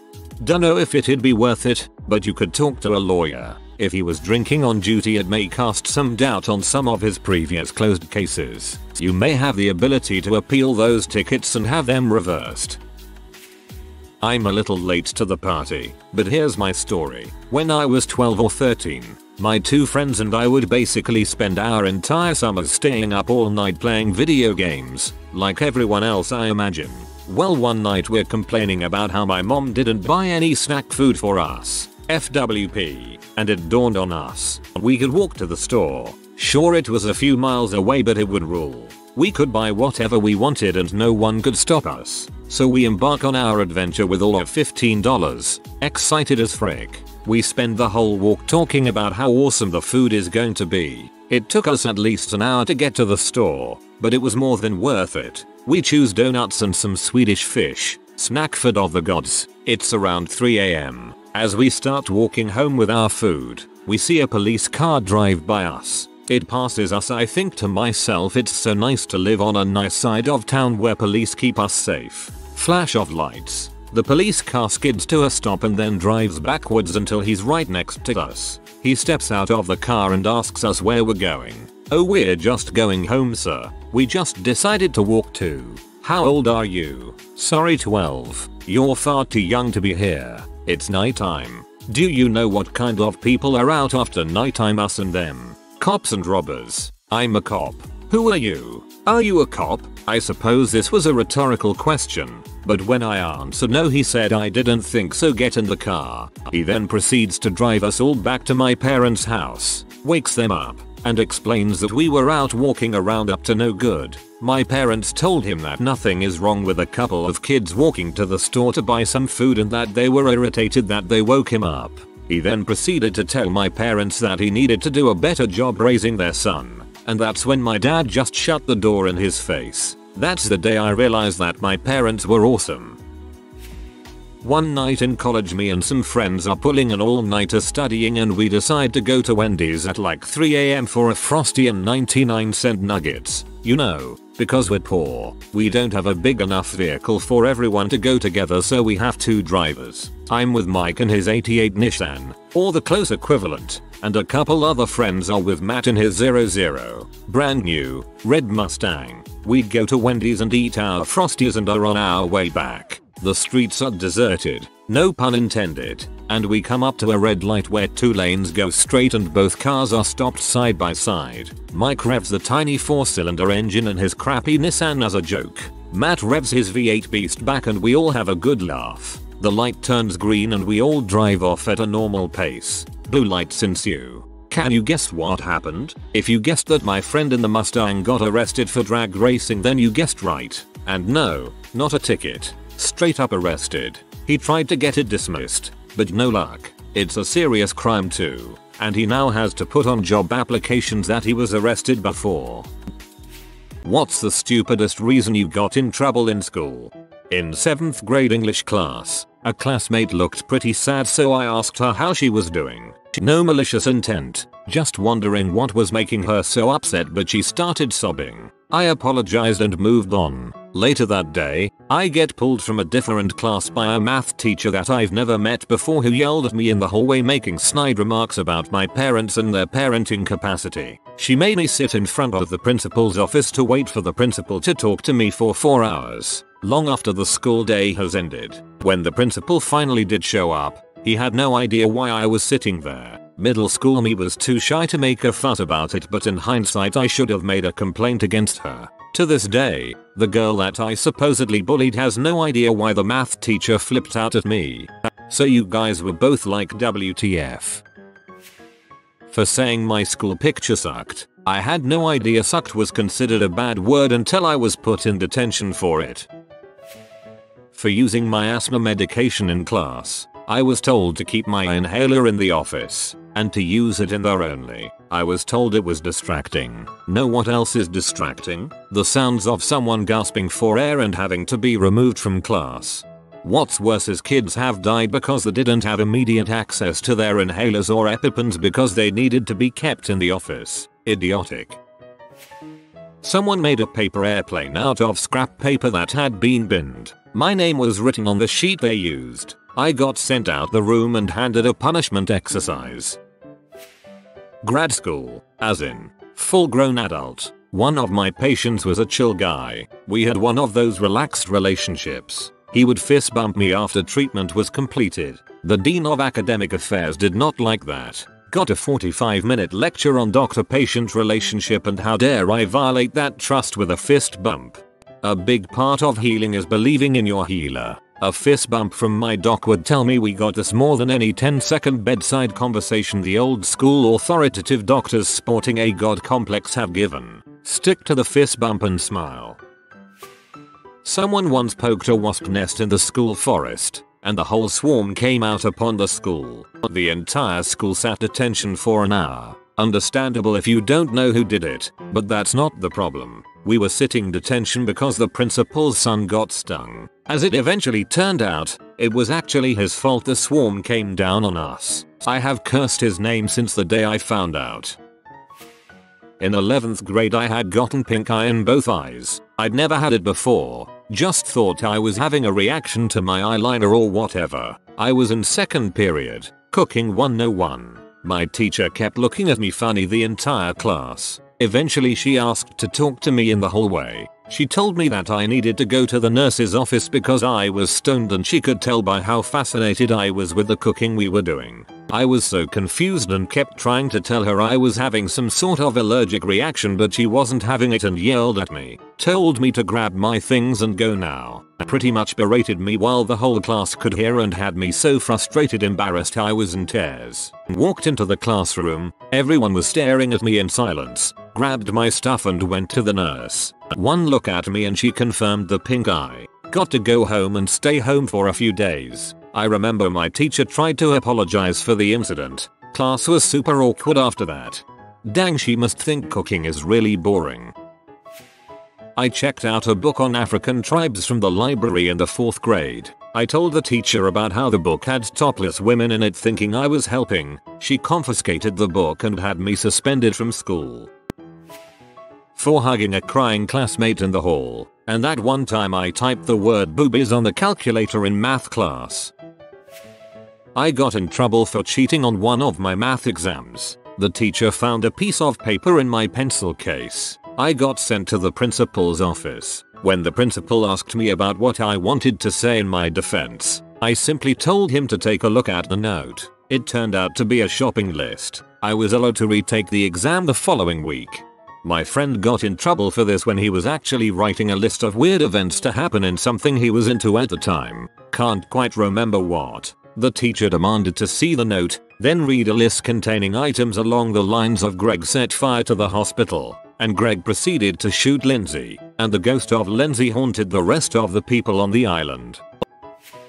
In 1993 the Flaming Lips song She Don't Use Jelly came out. I was in 3rd grade and I really liked that song, and started signing it with my friends during a double-handed jump roping session. She don't use Geely or any of Theasabe. She uses Vaseline. Boom. Written up. 3-day suspension for saying sexually suggestive things. I had no idea that was meant sexually. Worse even, no one would explain why that song was sexually suggestive. It was very confusing. Back in high school, had a gym teacher that wished to be any teacher other than gym teacher. Come the driver's ed course. There's some bull's 3-page pamphlet she tells us to read through and summarize. I do just that. She decides my summary of a shortest pamphlet is too close to something she found online, so she makes a big huff about it and I literally have to march over to my English teacher with the summaries, have her evaluate them, and sign off on a form that no, she didn't classify my summary of a bull's short pamphlet being somewhat similar to any other summary of a bull's short.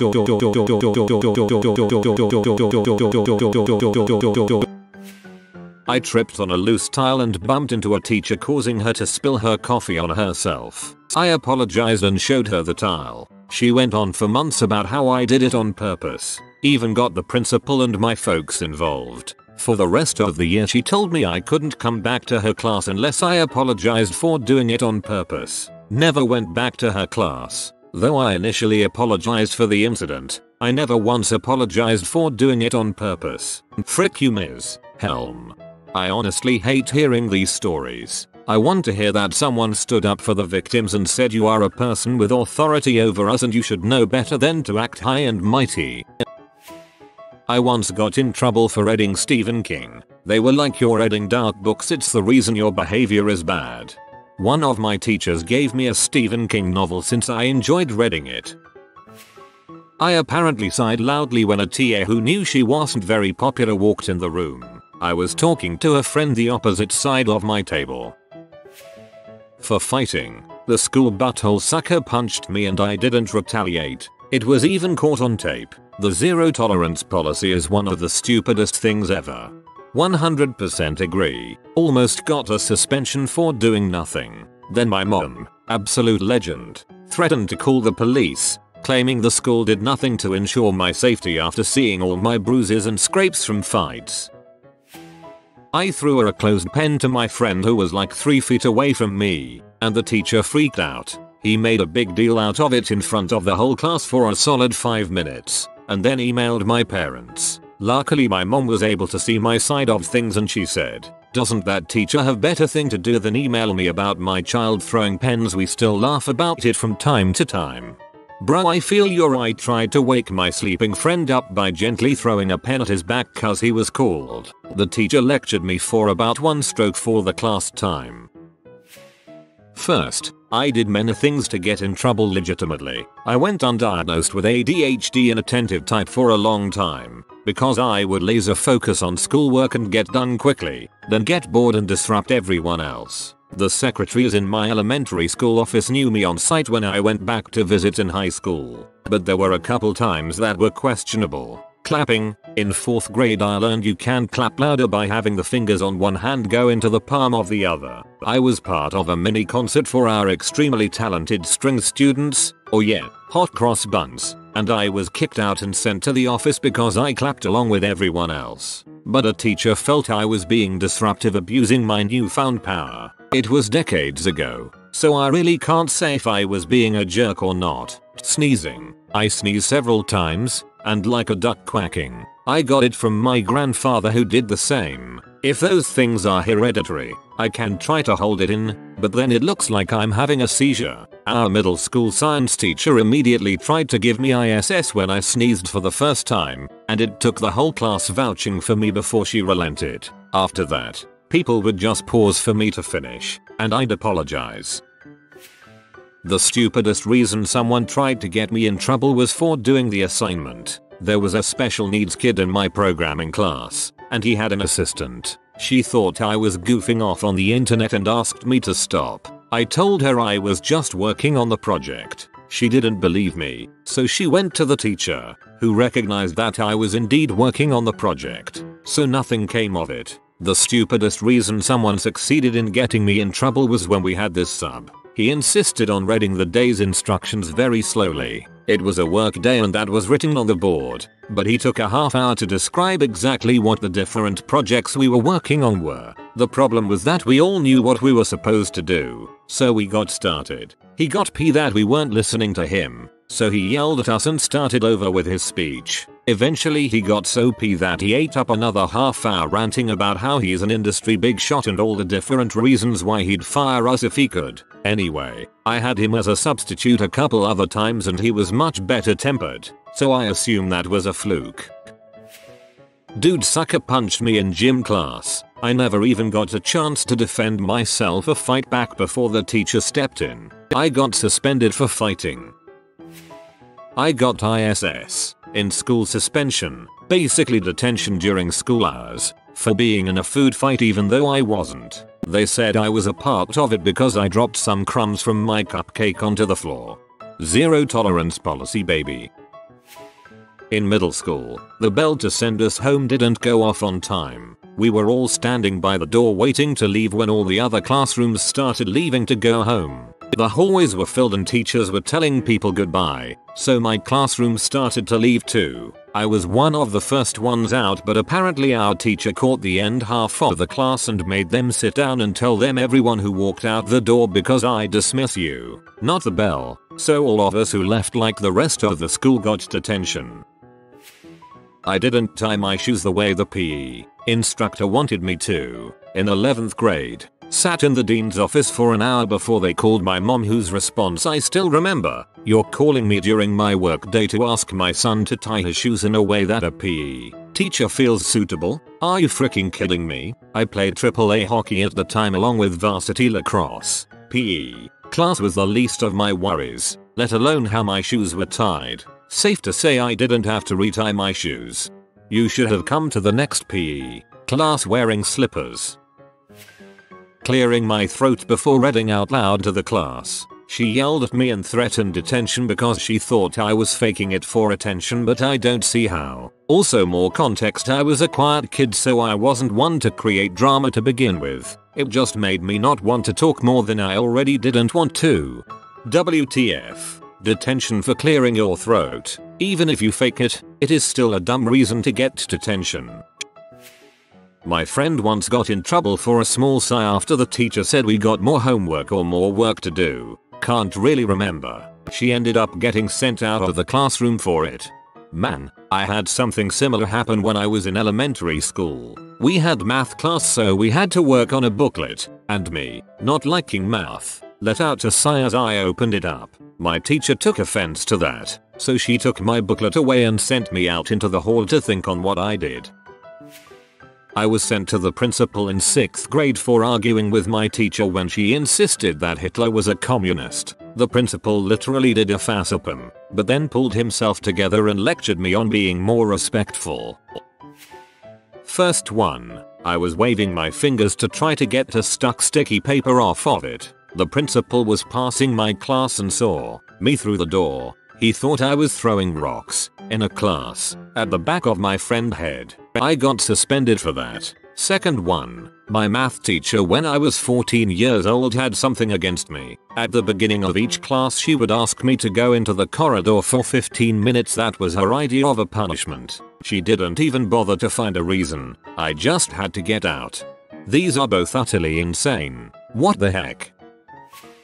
Spelling test in 7th grade. We wrote down the words as the teacher shouted them out. One of the words was peace. The kid next to me asks, which one? There's two different words. Peace, peace. The teacher said, the one on the list you were supposed to study. That's bulls. I whispered, peace as in piece of pie. She made us both rip up our tests for cheating. Peace as in piece of crap, teacher.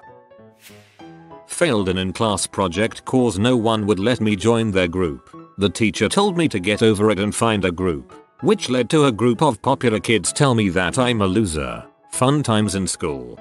Man, every time I had to do a group project, the other people in my group asked to work by themselves so they didn't have to work with me. It felt kinda bad, but I work better alone anyway. At my elementary school, they didn't really have any stuff to play with outside, so we would play with sticks, rocks, pine cones, etc. But they didn't like that, so they would send us to sit at the wall for all of recess if we got caught. It was weird. When I was in the 8th grade we had, for one day, a substitute teacher in our Portuguese class. She had the job to make us do a little text about what we thought it would be the best invention ever. I made it about toilets. We delivered the papers 10 minutes after. As she was reading them she would make comments like too much commas or this needs more paragraphs. As soon as she got to mine she stopped speaking, demanded one kid to go and get the principal. The principal comes, reads the text, also get furious, picks me up, drags me into his office. In there, he and the substitute called my mom, made her do 30 kilometers in a traffic-filled city. When she arrived, she read the text and started laughing, like legit crying and grabbing onto her stomach. They got so mad at my mom for laughing instead of taking it seriously that the principal suspended me for 1 week. Call of Duty and no homework for 1 week thanks to my mom. In middle school, some kids were stomping on caterpillars during recess. I took a Ziploc bag from my lunch and put as many caterpillars in it as I could to rescue them by taking them somewhere else. I fast walked to get away fairly quickly without making a scene. A teacher stopped me and accused me of running and shoving. I didn't touch anyone at all, and when she saw the bag, she gave me a look of utter disgust. I got lunch detention for it. I ultimately switched out of that school because the staff had it in for me for some mental health issues and quirks that I later discovered was Asperger's syndrome. I was waiting in the bathroom for a urinal. A kid walked towards me and chokeslammed me against the wall. He told the teacher that I was watching him pee and I got 3 days off after school. A couple of friends and me sat next to our favorite teacher at lunch. We chatted, joked around, it was fun. Then we left. After lunch the janitor complained the cafeteria was trashed and asked who was responsible. The teacher who we sat with and talked to during lunch blamed us. We got detention and had to stay after school to clean. We all went to the teacher and said, hey, we sat and joked with you. You know we didn't make a mess. Didn't care, stuck with the punishment. Oh, but it gets worse. I missed the bus home. I lived 12-15 miles out of town. I had hours of chores to do when I got home. Taking care of animals, stacking firewood. Hard fricking chores. Called my mom to pick me up. Got home, they had called my dad. He didn't care the reason I got in butt beating for getting in trouble. Not like a spanking. Whipped with a belt that left welts making it hard to sit. My mom believed me, so the next day she went to the school, talked to the principal and teacher. Neither of them cared. To any teacher that reads this, please, you know the kids that are getting abused, even if you don't have solid proof. Please try to help them out. Don't do this crap that puts them in more physical danger and stress. I got a B- on an assignment once, so the teacher decided I was slipping and had me on lunch detention and I had to show my assignments ahead of time. Kids wondered why I cried over it as I went home to and butt whooping. 6th or 7th grade. A kid came up to me and punched me. I didn't even punch him back or do anything because a teacher saw right away. I was suspended for 2 days for fighting. I dropped my phone down an entire flight of stairs once. I took it out of my pocket. It slipped. I tried to catch it with my hand, but I just ended up hitting it forwards and upwards. It landed at the bottom of the stairs flat on the screen. It was completely broken except for one thing. It could still receive phone calls. So next period my classmates kept calling me on repeat and I could do nothing about it because my phone could not silence or ignore the call. Naturally, my teacher blamed me and I was sent to the principal's office, who told me never to do it again and that she'd be keeping my phone the rest of the day. I seriously don't think she realized it was freaking shattered even when she was holding it. I would ask my friends to keep on making calls to that phone so the principal would have experienced it too, lol.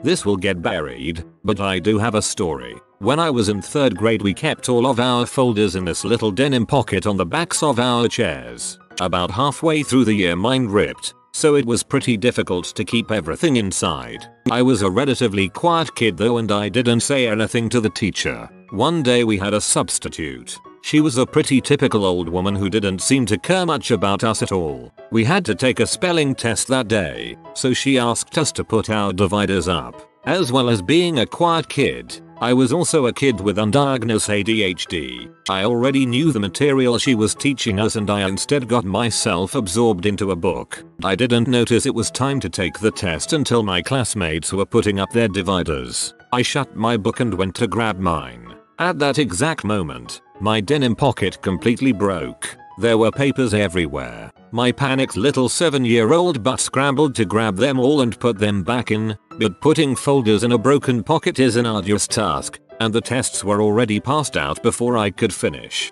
So what does the sub do seeing this tiny 3rd grader scrambling to shove 30 crinkled note sheets into a little red folder? She screamed at me. I'd never had a teacher go off on me like this sub did. She ridiculed me for holding up the class and making the other students wait. I couldn't help myself. I burst out crying, which only made her yell even louder. I obviously wasn't some perfect angel during elementary school. I was smart, but I also had a lot of behavioral issues at the time. Once again, undiagnosed ADHD. However, I couldn't always control my actions, and my teachers were usually very understanding of that. Seeing that I was otherwise a pretty chill kid, but this substitute yelled at me as though I had spilled my papers on purpose. My little brain could understand being disciplined for something caused by my actions, but I couldn't comprehend being screamed at for something completely out of my hands. I had actual nightmares from this woman. I don't even know why, because I can deal with those types of people fine nowadays.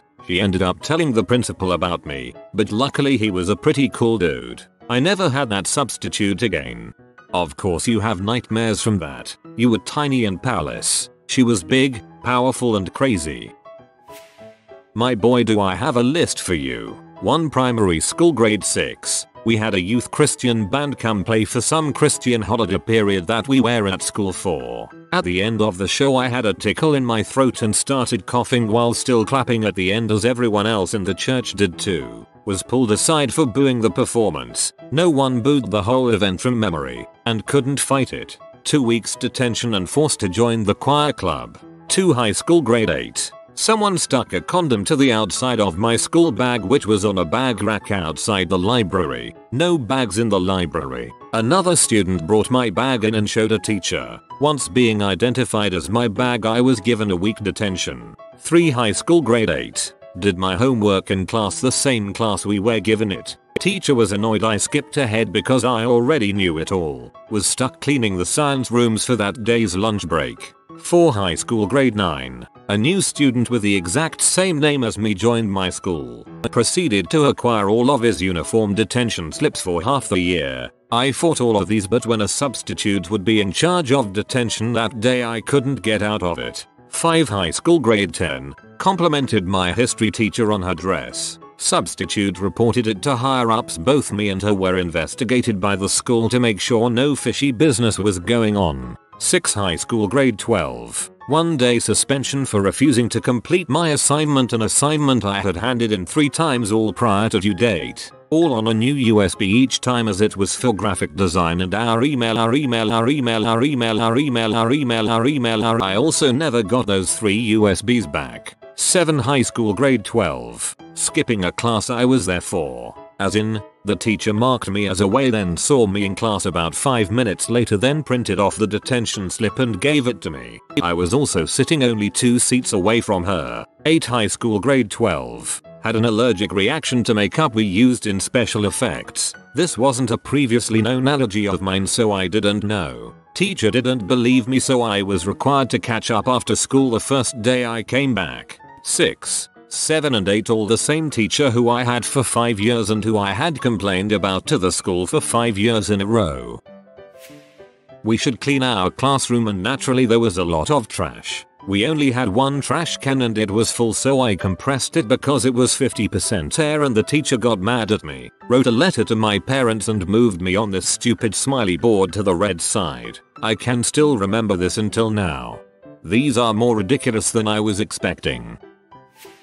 I got called down to the office for skipping a class I didn't have, with a teacher I never had. It's kind of a tie. I got suspended on the last day of middle school for having a green mohawk, and then a few years later, I got in school suspension for saying hi to the principal. I'd love to hear how saying hi got you suspended.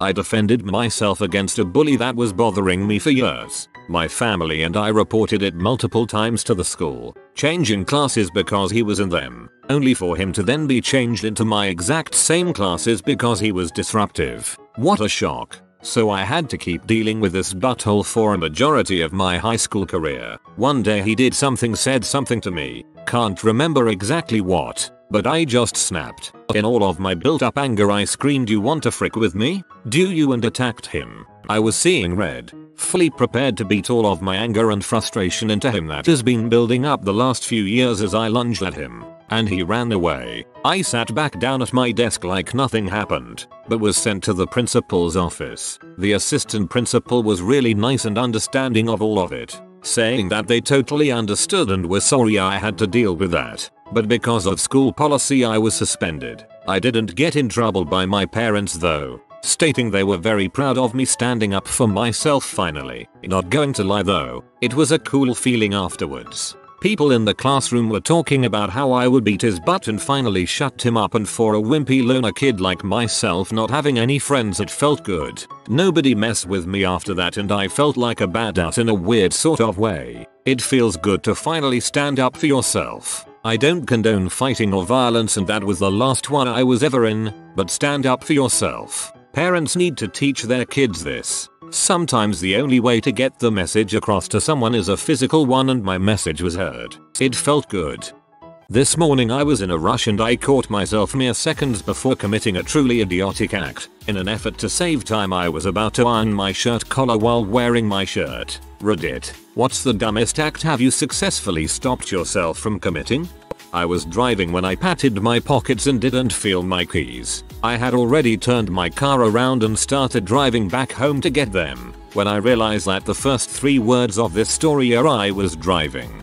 Once, I missed my exit going home and I just thought to myself, it's cool, I'll just load my last save. I then realized I was playing way too much Fallout. Once in the middle of the night I was hot and needed to plug my fan in. It was very dark in the room and I couldn't seem to get the plug to hit the outlet correctly since I didn't want to turn on the light. So I felt where the outlet holes were and then gripped the plug by the prongs and attempted to manually guide the plug in that way so I could take advantage of my sense of touch. Luckily I failed my first attempt and in my groggy state realized what I was attempting. I've done this once, but didn't stop myself. I did it with a laptop charger though. Hurt like a bee. I have a faint memory of being blind drunk, walking into my kitchen, other side of the hall from bathroom, and pushing the pedal on the pedal bin whilst unbuttoning my jeans. Just before it was too late I remember thinking, that's not how toilets open. Then I strided into my real bathroom feeling very proud of my drunken logic. That's how toilets should open. Whenever I paint, I have a moment where I almost drink the water I clean my brushes off in. Thankfully I have always caught myself just before consumption. It's extra fun when you're working with oil paints and nearly take a giant swig of turpentine. And by fun, I mean stomach pumps. Had a brutal itch on the top of my foot while mowing the lawn. Push mower. Guess what brilliant idea flashed across my mind? Glad I resisted that one. It would have solved the problem though. I was in my chemistry lab and I was really tired and just wanted to go home. Anyway, towards the end I was cleaning up and I had a clear liquid on the table. It was either water, which I could pour down the sink, or hydrochloric acid, which I had to dispose of in the hazard barrel. I figured I better taste it to see which one it is. Glad I stopped before I went through with that. pH strip. I was making toast but it got stuck in the toaster and was about to use a knife to pry it when I realized that it might be a bad idea. Also thinking it would be okay to jump out of a window since it was only 5 or so meters from the ground. Too much Minecraft I guess. I once caught myself about to blow dry my hair in the bath. Right as I was about to start blowing myself I remembered learning this is something you should never do. You would have quickly found out what they mean by bed, bath and beyond. Yesterday I was going home from work. I walked to my car, unlocked it, got in the back seat, and sat there for a minute before realizing I couldn't drive my car from the back seat. This is a reoccurring dream for me. I set the cruise control and get in the back seat, and then realize that it isn't the best idea, but can't get back in the front seat so have to steer using my feet or something from the back seat. It's a nerve-wracking little dream. TLDR. Almost took my dong out in public. The bathroom in my apartment last year was around a corner, and I got into the habit of unzipping my fly and taking my dong out after I rounded the corner. No big deal. Then one day in a building on campus, I started walking to the bathroom. Without even thinking about it as I rounded the corner, I unzipped my fly and was about to complete the next step when I realized what I was doing. Luckily nobody was in that hallway, so nobody saw. This reminds me of the story from a AskReddit thread a while back, about this guy, when he was a kid, once flipped his junk out and walked down the hallway at school, to save time when in the toilet or something along that. Never laughed so much at a comment. Kids' logic is flawless. If anyone finds it, please link for the lazy. Would like to read again.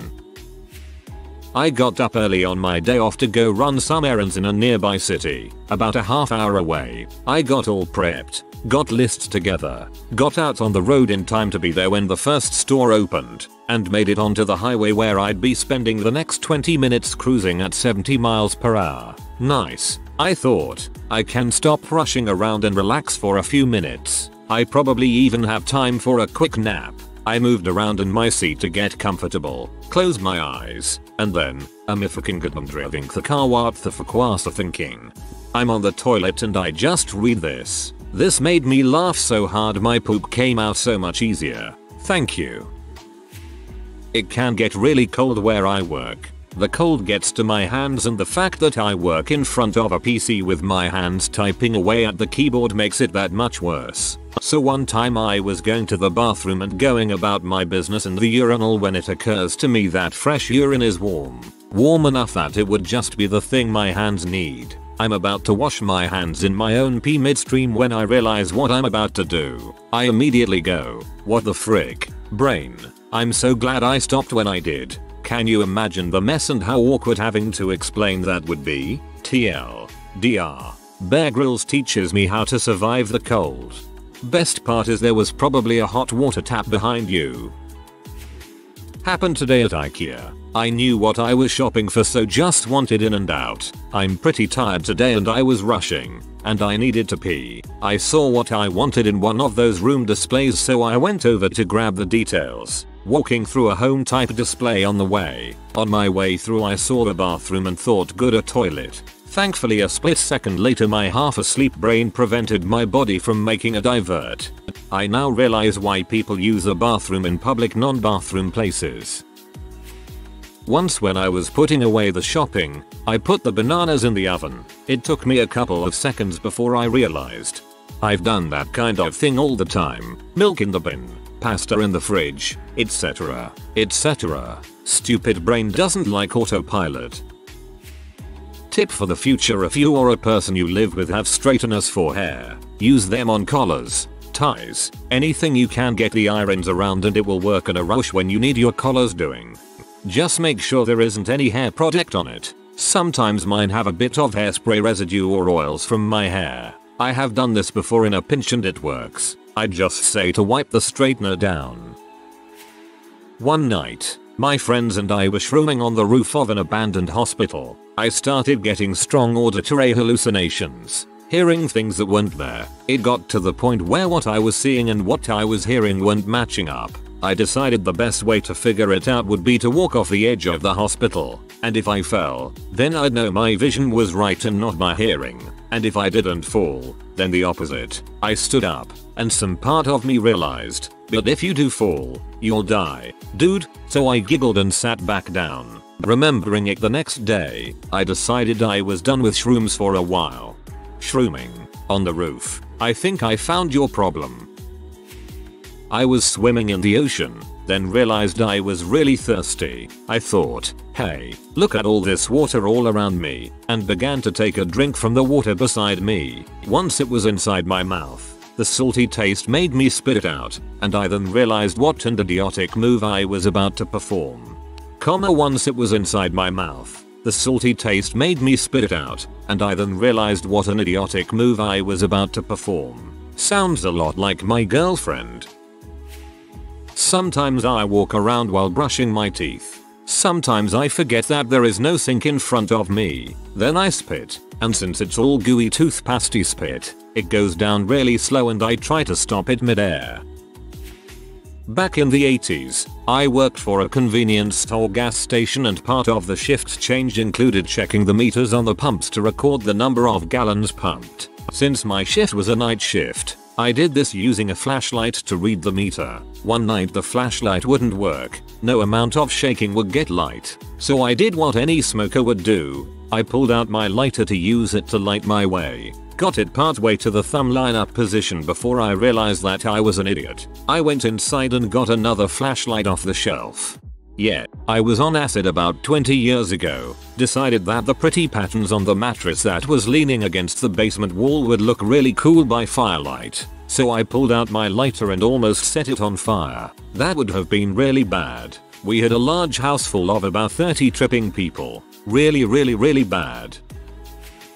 I was driving to Montreal on a crisp late October evening to attend a funeral a few years ago. It was late, I was tired, and there was a lot on my mind. My father and I weren't on speaking terms and I hadn't seen him in almost a year and a half. Suddenly, I was going to be surrounded by his relatives, forced to interact with him, on top of trying to comfort my grieving family. I got to the border around 1 or 2 AM and, obviously, all the crossing lanes but one were closed. There were no other cars. Despite the huge warning signs, I pulled straight up to the window like it was a drive-through and looked in.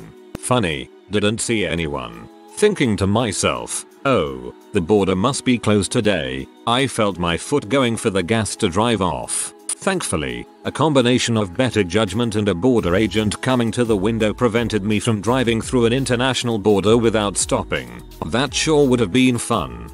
And this is how you missed a great opportunity for participating in an exciting car chase.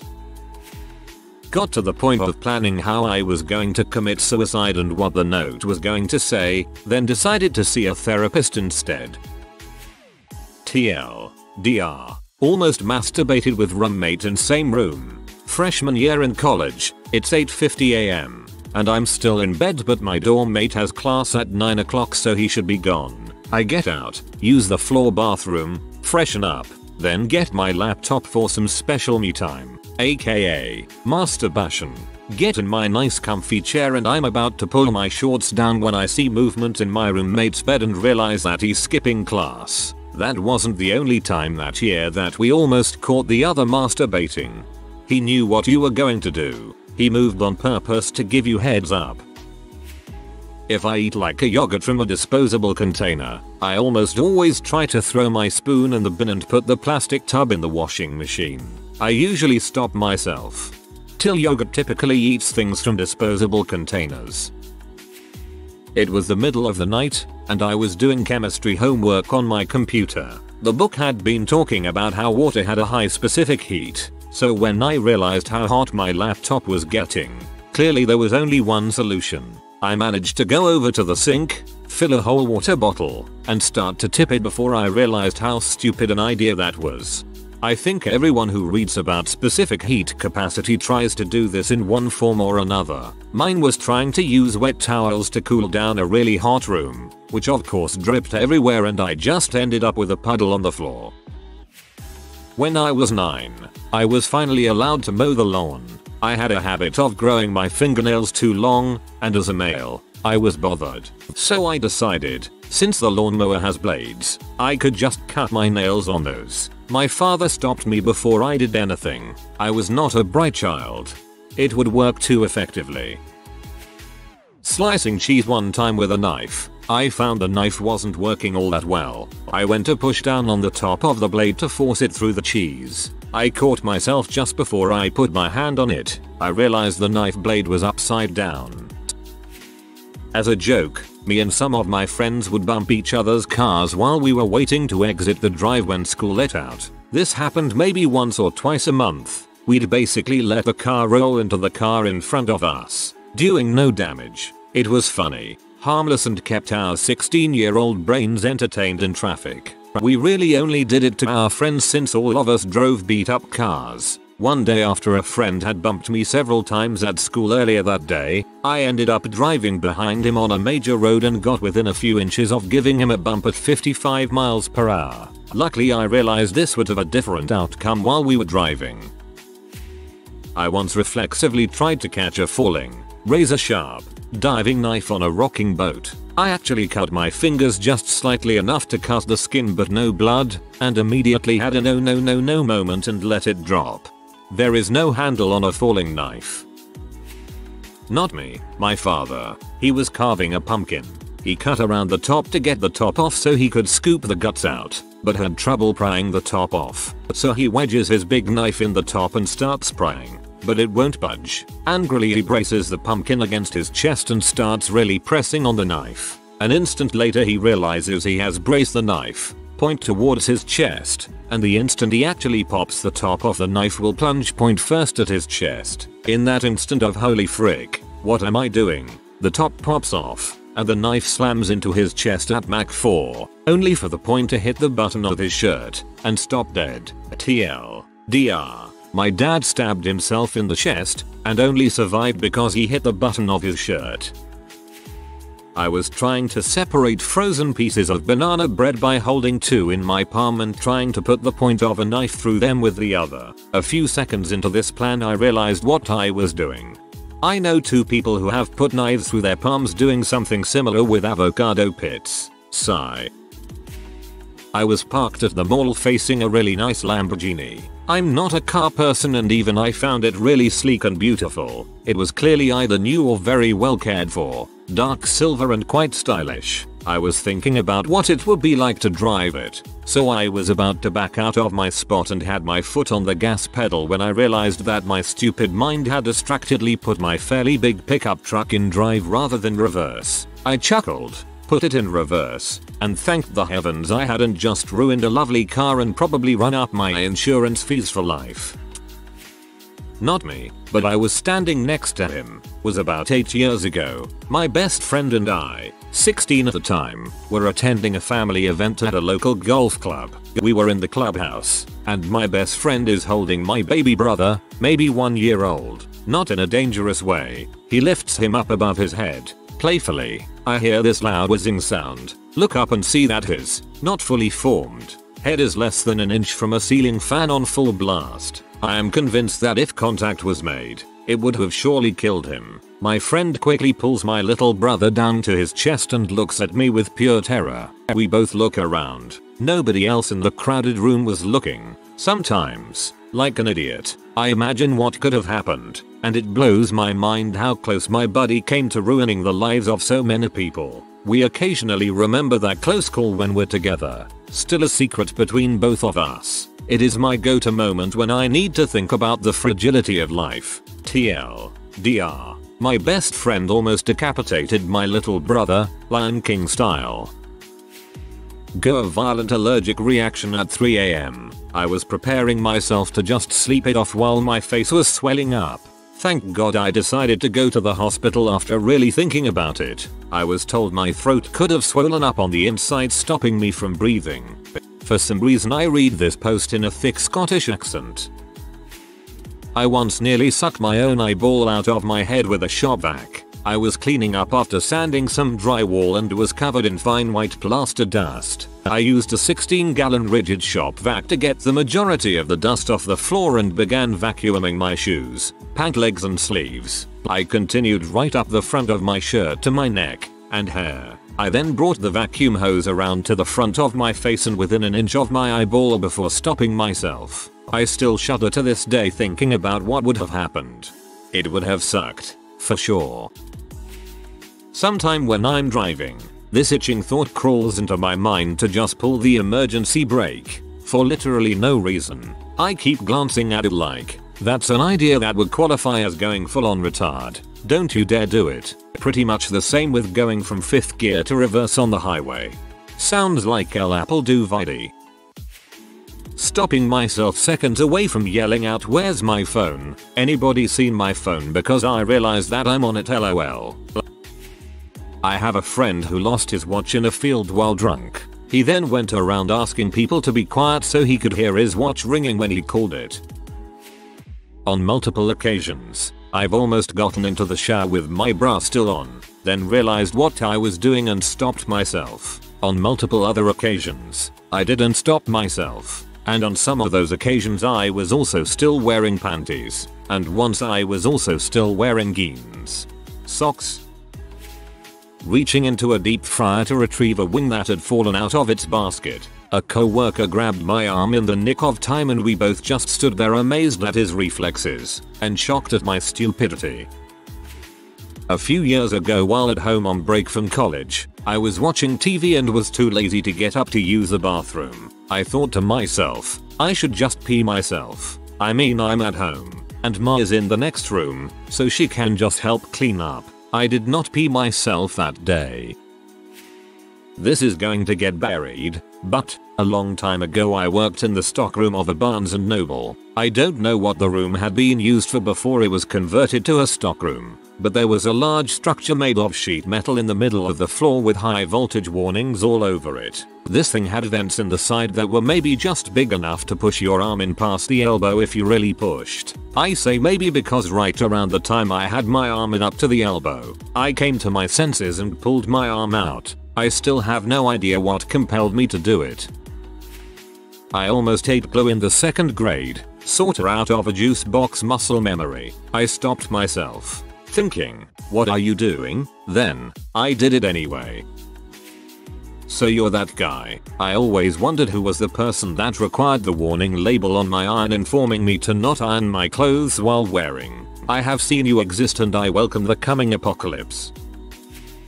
Got coffee and a croissant the other morning, intended to put the croissant in my gym bag to eat later and instead came this close to putting my coffee in my gym bag. Whoops. Well, on a summer evening my friends and I were at the lake drinking and having fun when the genius idea came to make a bonfire. We collected papers but it didn't burn the way we wanted, as I had a ride on my scooter. Perhaps smoked is the better word for some to understand. I thought to dip the papers in the gasoline and light the bonfire that way. While I dipped it in the gasoline, it dripped all over my arm and I was about to light it with the same hand. Right before I lit it, the thought struck me that I was being really retarded. Sat quietly on the ground pretty much the rest of the evening. Excuse the possible interpunction mistakes. I fell asleep for half a second while driving alone. I woke up driving on the wrong side of the road on a 4-lane, 60 miles per hour road. I swerved back into my lane, and thank God it was 2 AM because there was no one on the road. I never drive exhausted anymore. If you are new to the channel, you can subscribe. I publish new videos every day. Until then, check another video.